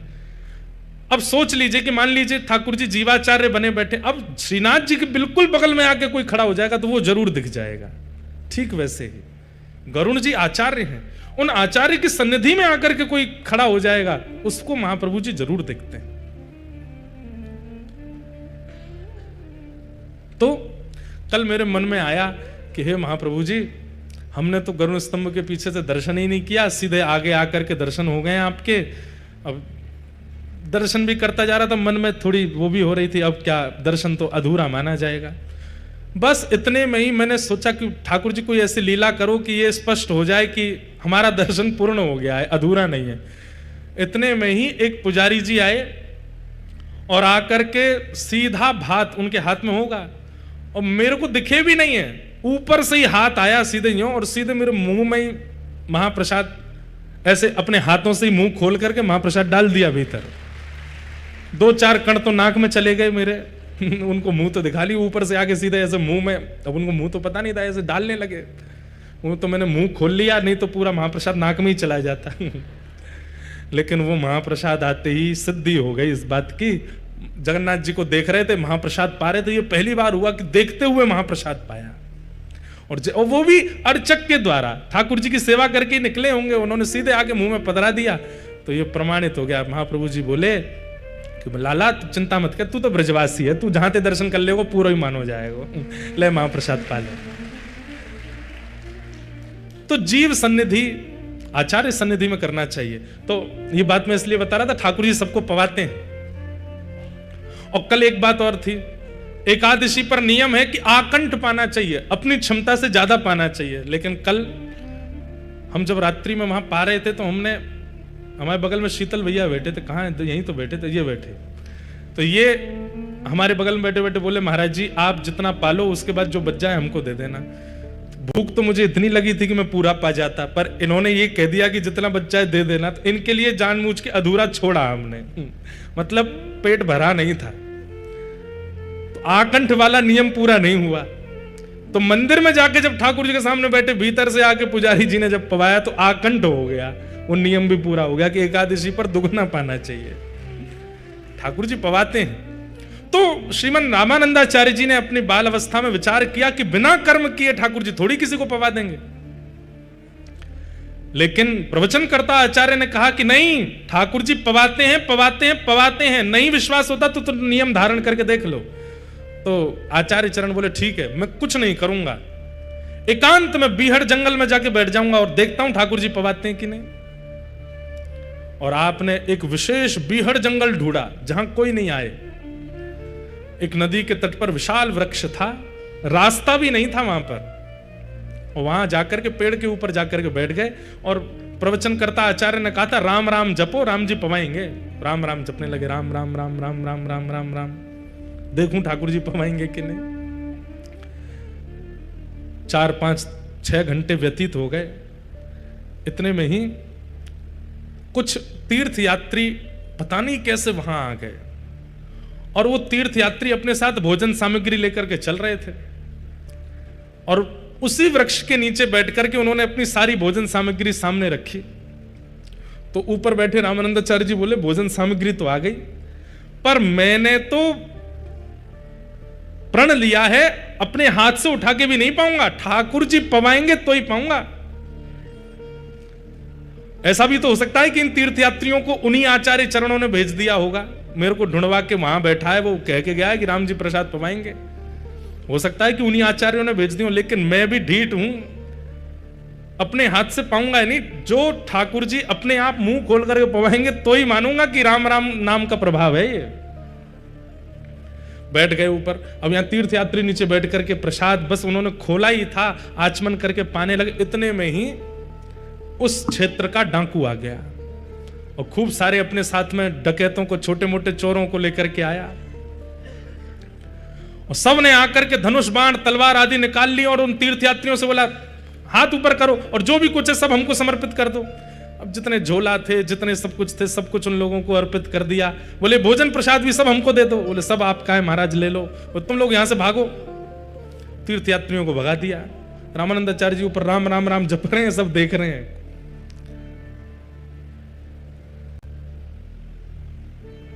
इतने में ही अब वो सब लोग बैठे, बोले महाराज धन धान्य तो ज्यादा नहीं मिला लेकिन भोजन बढ़िया मिल गया है, आइए चकाचक पाते हैं। तो जो मुखिया था डाकू का बोला सुनो सुनो रुको, ये बीहड़ जंगल है, यहां कोई आता तो नहीं है, ये तीर्थयात्री यहां कैसे आ गए? इस बीहड़ जंगल में हम लोग ही घूमते हैं, कहीं ऐसा तो नहीं राजा बहुत दिन से हमको पकड़वाना चाहता है और हमको पकड़वाने के लिए उसने इन तीर्थयात्रियों को भेजा और ये सुंदर सुंदर पकवान बनवा करके भेजे ताकि हम जब लूटें तो ये पकवान भी हमारे पक्ष में आ जाएं। और इन पकवानों में हो सकता है राजा ने कुछ विष आदि मिला दिया होगा ताकि हम पावें तो हम सबके प्राण निकल जाएं और राजा का जो भय है हमसे वो दूर हो जाए। मुझे तो लगता है इन पकवानों में कुछ मिला हुआ है। सबके साथ में जो सब डाकू के संग में थे वो लोग बोले कि अब महाराज आप भी क्या सोचने बैठ गए, भूख लगी है बहुत जोर की, पा लेते हैं। बोले नहीं नहीं, पाना तो मुझे भी है लेकिन पहले किसी अन्य को पवा करके देखो, इसमें विष तो नहीं है। और बोले अन्य कौन है? वो तीर्थयात्री थे, उनको आपने भगा दिया, ढूंढो कोई तो मिलेगा। इतने में ही जिस वृक्ष पर रामानंदाचार्य जी बैठे थे अपने आप ही उनके बगल का एक फल टूट के नीचे गिरा। फल जैसे ही नीचे गिरा डाकुओं की दृष्टि ऊपर गई। ऊपर देखे तो रामानंदाचार्य राम राम राम राम जप रहे थे। पकड़ो इसको, नीचे बुलाओ। पकड़ करके नीचे बुलाया। बोले हाथ पैर बांधो। हाथ पैर बांध दिए। बोले इसका मुंह खोलो। जैसे ही मुंह खोला बोले अब इसको पवाओ। अब यहां तो डाकू ये देखने के लिए पवा रहा था कि भाई इसमें विष है कि नहीं, लेकिन जैसे ही प्रथम ग्रास डाला आचार्य चरण के नेत्र अश्रु से भर गए। अब पवाने के बाद में रामानंदाचार्य जी बोले पवा भी देंगे, चबाऊंगा भी खुद नहीं। राम जी मुंह खोल के चबाएंगे तो ही पाऊंगा। अब मुंह में तो दे दिया, अब यहां तो इनका नियम चल रहा है, लेकिन वो डाकू सोच रहे हैं जरूर इसमें विष है इसलिए खा नहीं रहा, इसका मुंह पकड़ के जबरदस्ती खवाओ। रामानंदाचार्य जी रुदन करने लगे। थोड़ी देर बाद जब मुक्त कर दिया, डाकू बोले विश्वास नहीं है, हम भी पा लेते हैं, पा करके चले गए। उसी दिन आपने घर बार त्याग दिया और श्री राम आश्रय ले लिया। बोले भैया आज प्रण करके ये अनुभव हो गया कि राम जी पवाते। और ये बात हम केवल सुना के आपको आनंदित कर रहे हैं ऐसा नहीं है। 7 दिन हैं जगन्नाथपुरी में, किसी एक दिन करके देख लो। आज हम ना तो कुछ थाली लगाएंगे, ना किसी से बोलेंगे, ना याचना करेंगे, देखते हैं रात्रि तक महाप्रभु जी पवाते हैं कि नहीं। मुझे बोलने में डर तो लग रहा है, लेकिन अपने लाला पे विश्वास है, वो पवा ही देंगे। कोई ना कोई ऐसी योजना बनेगी, चाहे एक दिन का भी राह चलता हुआ व्यक्ति आपको दे करके स्वयं दे करके जाएगा, लेकिन मिलेगा जरूर। ठाकुर जी पवाते हैं, सबका ध्यान रखते हैं ठाकुर जी। वे कौन हैं? वे अर्चावतार हैं। और उन्हीं अर्चावतार का मूल विग्रह यदि इस धराधाम पर कहीं विराजमान है तो श्री जगन्नाथपुरी में जगन्नाथ महाप्रभु अर्चावतार। तो भगवान के 5 अवतार हैं, व्यूह अवतार, विभव अवतार, अंतर्यामी अवतार और परा अवतार और अंतिम अर्चा अवतार। ये ठाकुर जी के 5 अवतार हैं। उनमें अर्चा अवतार हम सबके पास में विराजमान है। इसलिए महाप्रभु जगन्नाथ जी का अगर अति भीड़ के कारण दर्शन न भी हो पाए, अपने ठाकुर जी को ही महाप्रभु जगन्नाथ जी के रूप में देख लो, वही समान फल प्राप्त होता है। इसका मतलब यह भी नहीं है कि आप तीर्थ आना बंद कर दें। तीर्थ में आने का अवसर मिलता हो, तीर्थ में कथा सुनने का अवसर मिलता हो तो आना चाहिए, निश्चित आना चाहिए। हर साल तीर्थ यात्रा करनी ही चाहिए। लेकिन जब तीर्थ नहीं जाते, अपने घरों पर रहते हैं, तो तीर्थों का आवाहन अपने घर पर कर लेना चाहिए। आपके अर्चावतार बड़े वर्सटाइल हैं महाराज, घर के ठाकुर जी जैसा वर्सटाइल कोई नहीं होगा। यही जगन्नाथ हैं, यही श्रीनाथ हैं, यही द्वारिकानाथ हैं, यही बद्रीनाथ हैं, यही राधारमण, यही श्रीनाथ, सब कुछ है। धर्म प्रोचित के तवोत्र परमो निर्मत्सराणां सताम् वैद्यं वास्तवमत्र वस्तु शिवदं तापत्रयोन्मूलनम् श्रीमद्भागवते महामुनिकृते किं वा परीरीश्वर सद्यो हृद्यवरुध्य तित्रकृतभिः शुश्रूषुभिस्तच्छणात्। बंधुओं, एक भगवान का 6वां अवतार और है, और वो है ग्रंथावतार, श्रीमद् भागवत। और ये तो सबसे विशेष अवतार है। क्यों? अगर श्रीमद् भागवत जी नहीं होती, आप परावतार को नहीं पहचान पाते। श्रीमद् भागवत जी नहीं होती, आप व्यूह अवतार को नहीं पहचान पाते, आप विभव अवतार को नहीं पहचान पाते, आप अर्चावतार को नहीं पहचान पाते। इसलिए भगवान का एक 6वां अवतार और है, वो है पुराण अवतार, श्रीमद् भागवत। जैसे उन अवतारों के लिए अपने अपने नियम हैं, ऐसे इन भागवत जी के नियम क्या है? सबसे पहला नियम, भागवत जी क्या करती हैं? परम धर्म का बीजारोपण करती हैं सुनने वाले के चित्त में। जब व्यक्ति अपने शरीर को प्रमुख मान करके उसकी क्रियाएं करता है, ऐसा व्यक्ति धार्मिक माना जाता है। लेकिन जब व्यक्ति शरीर से इतर होकर के आत्म कल्याण की भावना चित्त में रखता है, तो उसी व्यक्ति को परम धार्मिक माना जाता है। समय पर सोना, समय पर उठना, समय पर खाना, समय पर रहना, समय पर सब करना, जो जरूरत है वो खाना, जो जरूरत का नहीं है उसको छोड़ देना, इस प्रकार से अपने धन अर्जन के लिए कर्म करना, व्यापार करना, ये सब धर्म कहलाता है। लेकिन अपने आत्म कल्याण के लिए, अपने चित्त के कल्याण के लिए, इस देह के भीतर विराजमान जो सूक्ष्म आत्मा है, उसके उद्धार के लिए जब आप क्रियाएं करते हैं, उसको परम धर्म कहते हैं। रात में 10, साढ़े 10, 11 बजे सो जाना चाहिए, पर महाप्रभु जगन्नाथ जी की महाआरती, वो दीप आरती कल रात्रि 11:30, पौने 12 बजे हो रही है। तो हमारे मन में क्या आया? वैसे तो मैं सो जाता हूं 11 बजे, लेकिन अभी तो आरती 11:30 बजे होगी, तो उस दिन उठ करके उस आरती के लिए अपने नियमों का त्याग कर रहा है, ये परम धर्म है। अब जन्माष्टमी को 12 बजे अभिषेक होता है रात्रि में, लोग बाग सो रहे हैं 10 बजे, जो नियम से रहने वाले। वैसे तो आजकल लोग 2-3 बजे से पहले सोते नहीं है, ये 2-3 बजे तक स्वयं को उठाना, ये कहीं ना कहीं पाप हो जाता है। वो धर्म भी नहीं है, परम धर्म भी नहीं है, वो पाप कर्म है।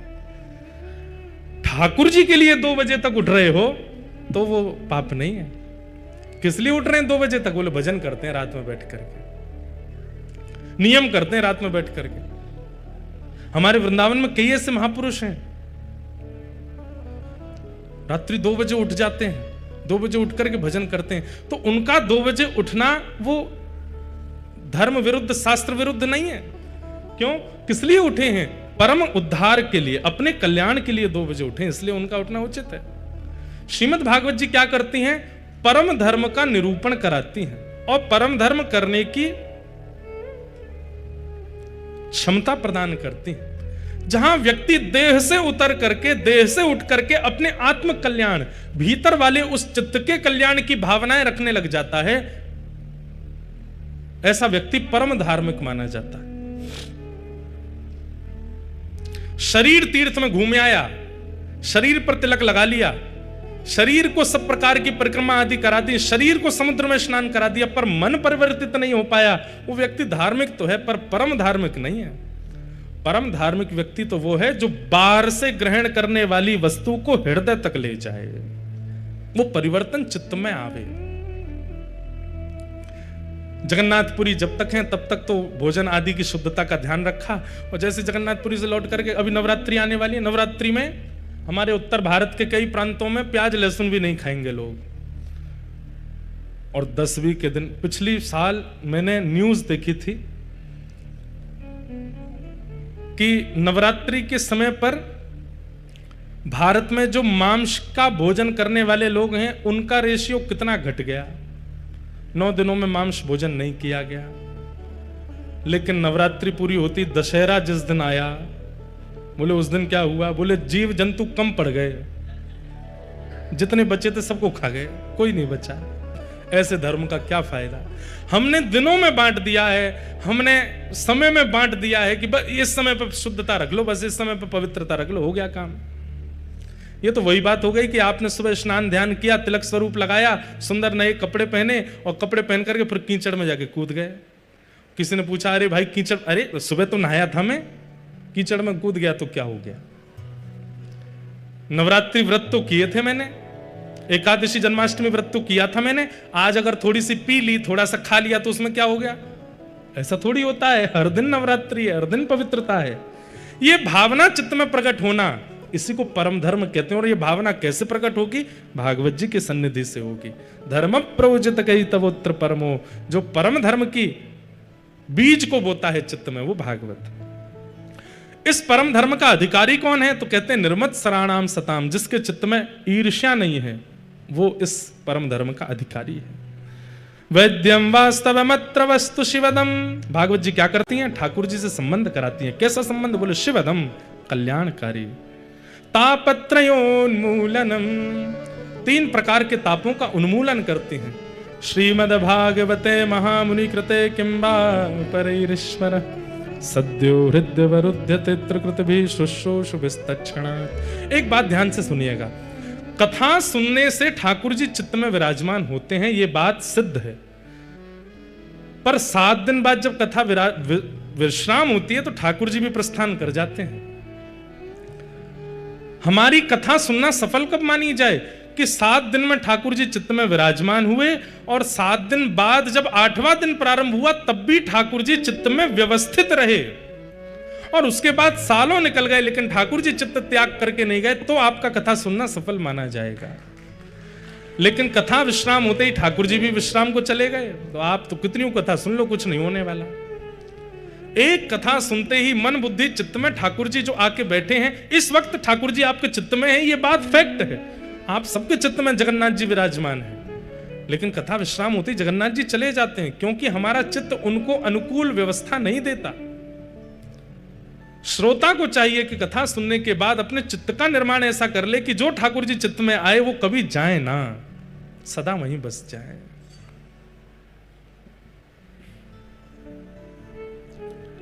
श्रीमद् भागवत ठाकुर जी को प्रतिष्ठित करती है, ऐसी भागवत जी को हम प्रणाम करते हैं। वेद रूपी कल्प वृक्ष का पका हुआ फल श्रीमद् भागवत सुखदेव जी के मुख लग जाने से अमृत तुल्य हो गया है। ऐसी भागवत जी की सन्निधि हम लोग ले रहे हैं, हमारा परम सौभाग्य है। आज बंधुओं, परम पूजनीय प्रातः स्मरणीय पूज्य गुरुदेव भगवान पूज्य पिताजी महाराज भी कथा में पधारे हैं।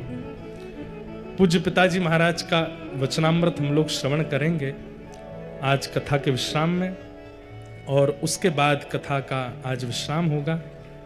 आज कहाँ जाना है अभी तक अभिमन्यु रामानुज दास जी का संदेश हमको नहीं मिला है, लेकिन 4-5 बजे तक कहीं ना कहीं दर्शन के लिए आज जाएंगे। आप लोग वहीं पहुंच जाइएगा समय पर, प्रेम से वहां दर्शन करके आनंद करेंगे। पिताजी के उद्बोधन के पश्चात हम आप सब लोग आज संध्या में कहाँ दर्शन करेंगे उसकी योजना बना करके और फिर आज शाम को दर्शन के लिए चलेंगे, चकाचक आनंद करेंगे। महाप्रभु जगन्नाथ जी की सन्निधि में रह करके भागवत जी की मधुरतम कथा यहाँ पर चल रही है। भागवत जी भी हैं और श्री जगन्नाथ रसामृत भी है, दोनों भाव चल रहे हैं। दोनों भावों को प्रेम से हम लोग सुनेंगे। कथा विश्राम आरती हो उससे पहले वृंदावन से पूज्य गुरुदेव भगवान आज कथा में कृपा करके पधारे हैं। पूज्य महाराज जी, पूज्य आचार्य चरण का हम लोग थोड़ा आशीष श्रवण कर लें और फिर उसके बाद का क्रम सुनेंगे। और कल पुनः सुबह इसी समय कथा प्रारंभ होगी, आप सब लोग समय पर पधारिएगा। बोलो जगन्नाथ महाप्रभु की, बलभद्र सुभद्रा मैया की, नीलाचल धाम की, चक्र तीर्थ की, महोदधि समुद्र नारायण भगवान की जय जय श्री राधे।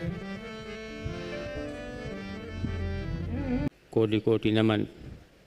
आज अत्यंत हर्ष का विषय है कि आप लोगों के मध्य साक्षात वृंदावन का दर्शन होने का अनुभव हो रहा है।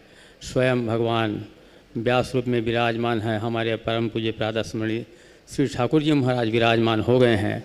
तो ऐसे लग रहा है कि कथा का रसपान करने के लिए वृंदावन से सब भगवान देवी देवताएं हमारे पुरी में आए हुए हैं, पुरी में कथा सुन रहे हैं, भगवान जगन्नाथ जी के महाप्रसाद पाने का आनंद ले रहे हैं।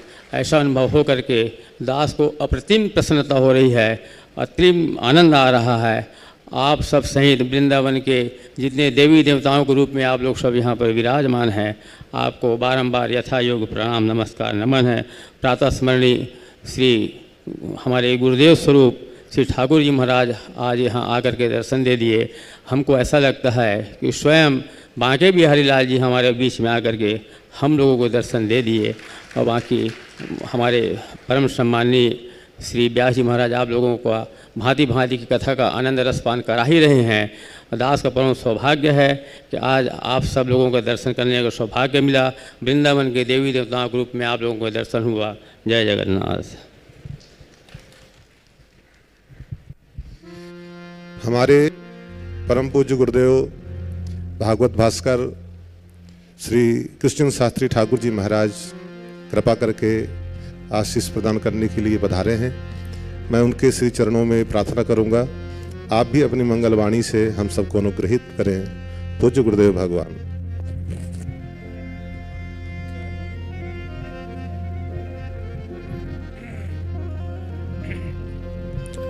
अस्ति स्वस्तरुणी पराग्रविगलत् कल्पप्रसूनाप्लुतं वस्तु प्रस्तुत वेणुनादलहरि निर्बाण निर्व्याकुलं स्रस्तनिबद्धनी बिबिरसत् गोपी सहस्रावृतं हस्तन्यस्तनतापवर्गमखिलो दाहारं किशोराकृति वसुदेवसुतं देवं कंसचाण्डूरमर्दनं देवकी परमानन्दं कृष्णं वन्दे जगद्गुरुम् अज्ञानतिमिरान्धस्य ज्ञानाञ्जनशलाकया चक्षुरुन्मीलितं येन तस्मै श्रीगुरवे नमः। साक्षात गोविंद का वांग्मय स्वरूप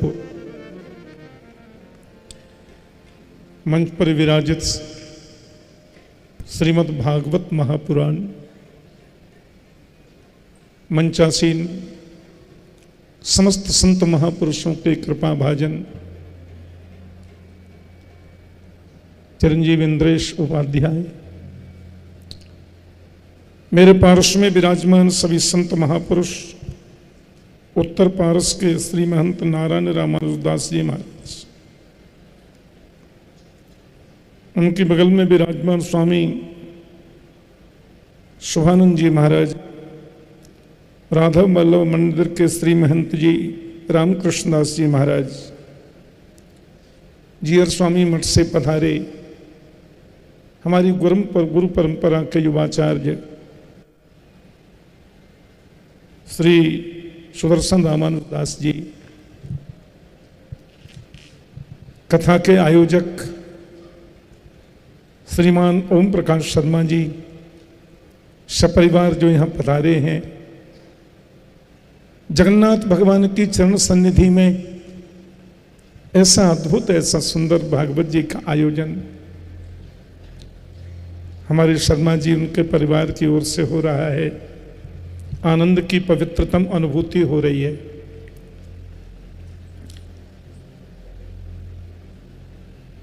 उत्तर पारस के मठ के महंत जी ने जगन्नाथ इस पद्धति और यहाँ के स्थान के महत्व को प्रकाशित किया। कथा में भी आज चिरंजीव इंदेश बड़ी सुंदर भगवान के 24 अवतारों की जो 5 पद्धति हैं, विधि हैं, उनकी व्याख्या कर रहे थे, जिसमें अर्चावतार पर अच्छा प्रकाशित किया उन्होंने। और एक बात मुझे बड़ी भा रही थी कि जरूर मंदिर हमें जाना चाहिए। दिन में आप 5 बार जा सकें, 10 बार जा सकें, आनंद की बात है। पर यह बात कभी विस्मृत नहीं होनी चाहिए कि जो भगवान मंदिर में विद्यमान है वो भगवान श्वान में भी है, वो परमात्मा सूकर में भी प्रकट हो सकते हैं। गीता में गोविंद कहते हैं कि यो मां पश्यति सर्वत्र सर्वं च मयि पश्यति तस्याहं न प्रणश्यामि सच में न प्रणश्यति।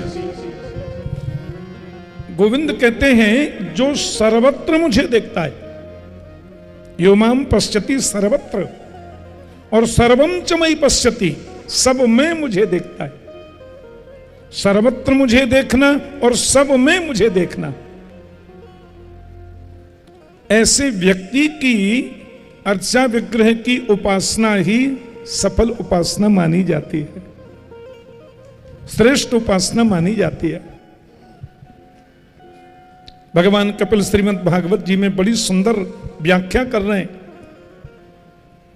अहम सर्वेषु भूतेषु भूतात्मा अवस्थितः सदा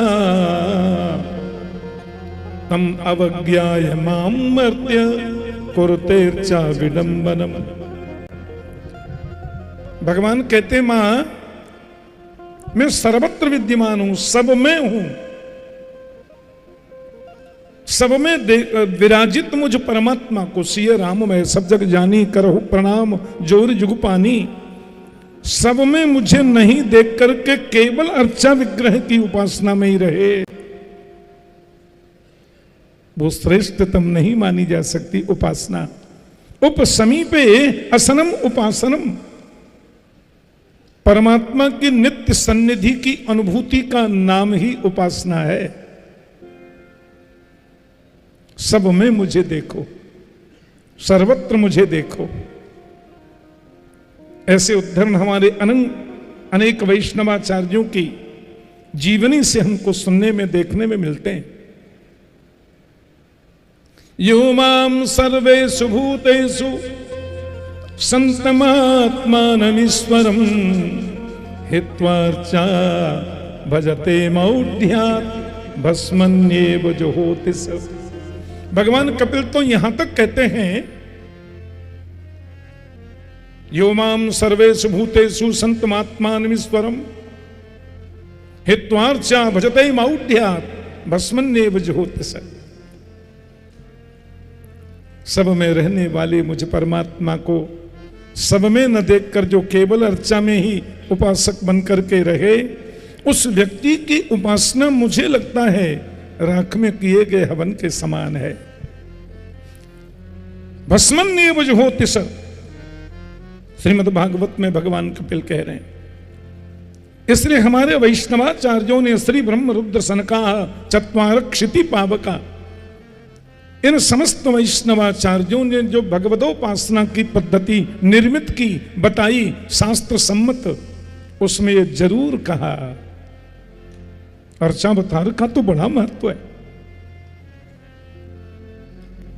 हम भगवान की उपासना करते हैं, भगवान की स्थापना करते हैं, प्रतिमा में प्राण प्रतिष्ठा करते हैं, अन्नादिवाद जलादिवास घृतादिवास आदि आदि के द्वारा, फिर वैदिक मंत्रों से उसमें प्राण प्रतिष्ठा होती है।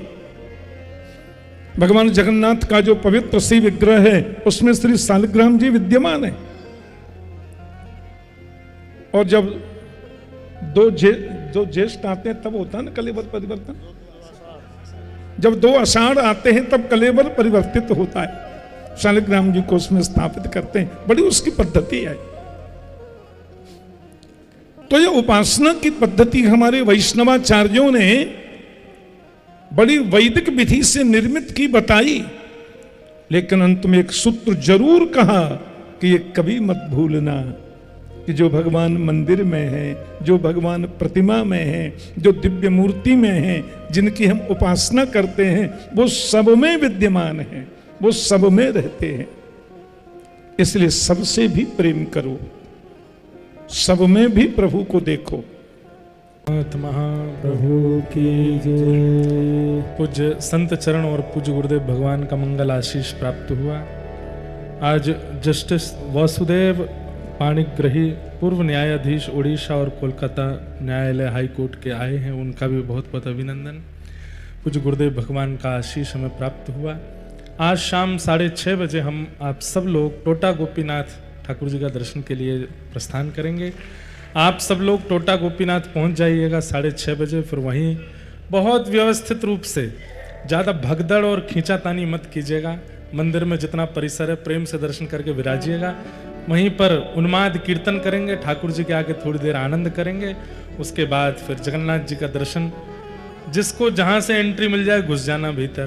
पूर्व द्वार, पश्चिम द्वार, उत्तर द्वार, दक्षिण द्वार, सब द्वारों की अपनी महिमा है। सब जगह से प्रवेश का वैसे निषेध है, सबको सिन्न द्वार से ही जाना चाहिए, पर सब लोग फिर वहां दर्शन करके अपना अपना आनंद करेंगे। दूसरी जानकारी, कल व्यासपीठ की ओर से सब श्रोताओं का महाप्रसाद भोजन होगा। इसलिए कल संध्या में 8:30 बजे आप सब लोग श्री जीयर स्वामी मठ में एकत्रित हो जाइएगा। और क्या एड्रेस है वहां जीयर स्वामी मठ है? जीयर स्वामी मठ बाली साई, हमारे पूज्य गुरुदेव भगवान का गुरु स्थान और हमारा दादा गुरु स्थान। आप सब लोग वहां उपस्थित हो जाइएगा बाली साई में श्री जीयर स्वामी मठ, यहीं आगे जाकर के ही है। वहां पर कल व्यासपीठ की ओर से और प्यारे गिरधर लाल जी की ओर से कल आप सब लोगों के लिए महाप्रसाद की व्यवस्था है। कल 8:30 बजे सब लोग वहां रात्रि में एकत्रित होंगे। बड़े प्रेम और भाव से कल महाप्रसाद का हम लोग ग्रहण करेंगे, आनंद करेंगे, इस प्रकार की भावना है। सब लोग मेरे पीछे गाओ, कथा को विश्राम देते हैं। जगन्नाथ जगन्नाथ चक्का नैन, हमारे गोवत्स श्री राधा कृष्ण जी महाराज बड़े भाव से इस पद को गाते हैं और उन्हीं से सुन करके हम भी जगन्नाथ प्रभु के सामने गाते हैं। जगन्नाथ, आवाज नहीं आ रही है हमें। ओ जगन्नाथ चक्का नैन, जगन्नाथ चक्का नैन, लीला चलवारे तू न संभाले तो हमें कौन संभाले। तू न संभाले तो हमें कौन संभाले। ओ तू न संभाले तो हमें कौन संभाले। तू न संभाले तो हमें कौन संभाले। जगन्नाथ चक्का नैन, ओ जगन्नाथ चक्का नैन ओ नीलाचल बारे तू न संभाले तो हमें कौन संभाले। तू न संभाले तो हमें कौन संभाले। ओ मेरी ये नैया है अब तो तेरे हवाले। मेरी ये नैया है अब तो तेरे हवाले। ओ मेरी ये नैया है अब तो तेरे हवाले। मेरी ये नैया है अब तो तेरे हवाले। ओ तू न संभाले तो हमें कौन संभाले। तू न संभाले तो हमें कौन संभाले। हाँ तू न संभाले तो हमें कौन संभाले। तू न संभाले तो हमें कौन संभाले। हे जगन्नाथ जगन्नाथ चक्का नैन चकाने हाँ जगन्नाथ जगन्नाथ हाँ चक्का नैन चकाने। ओ नीलाचल बारे तू न संभाले तो हमें कौन संभाले। हे तू न संभाले तो हमें कौन संभाले। हे जगन्नाथ स्वामी मेरे आंखों के तारे। जगन्नाथ स्वामी मेरे आंखों के तारे। हे जगन्नाथ स्वामी मेरे आंखों के तारे। ओ जगन्नाथ स्वामी मेरे आंखों के तारे। ओ तू न संभाले तो हमें कौन संभाले। तू न संभाले तो हमें कौन संभाले। हाँ तू न संभाले तो हमें कौन संभाले। तू न संभाले तो हमें कौन संभाले। हे जगन्नाथ जगन्नाथ अरे भुजा उठा के भाव से कहो जगन्नाथ जगन्नाथ चक्का नैन चकाने हे जगन्नाथ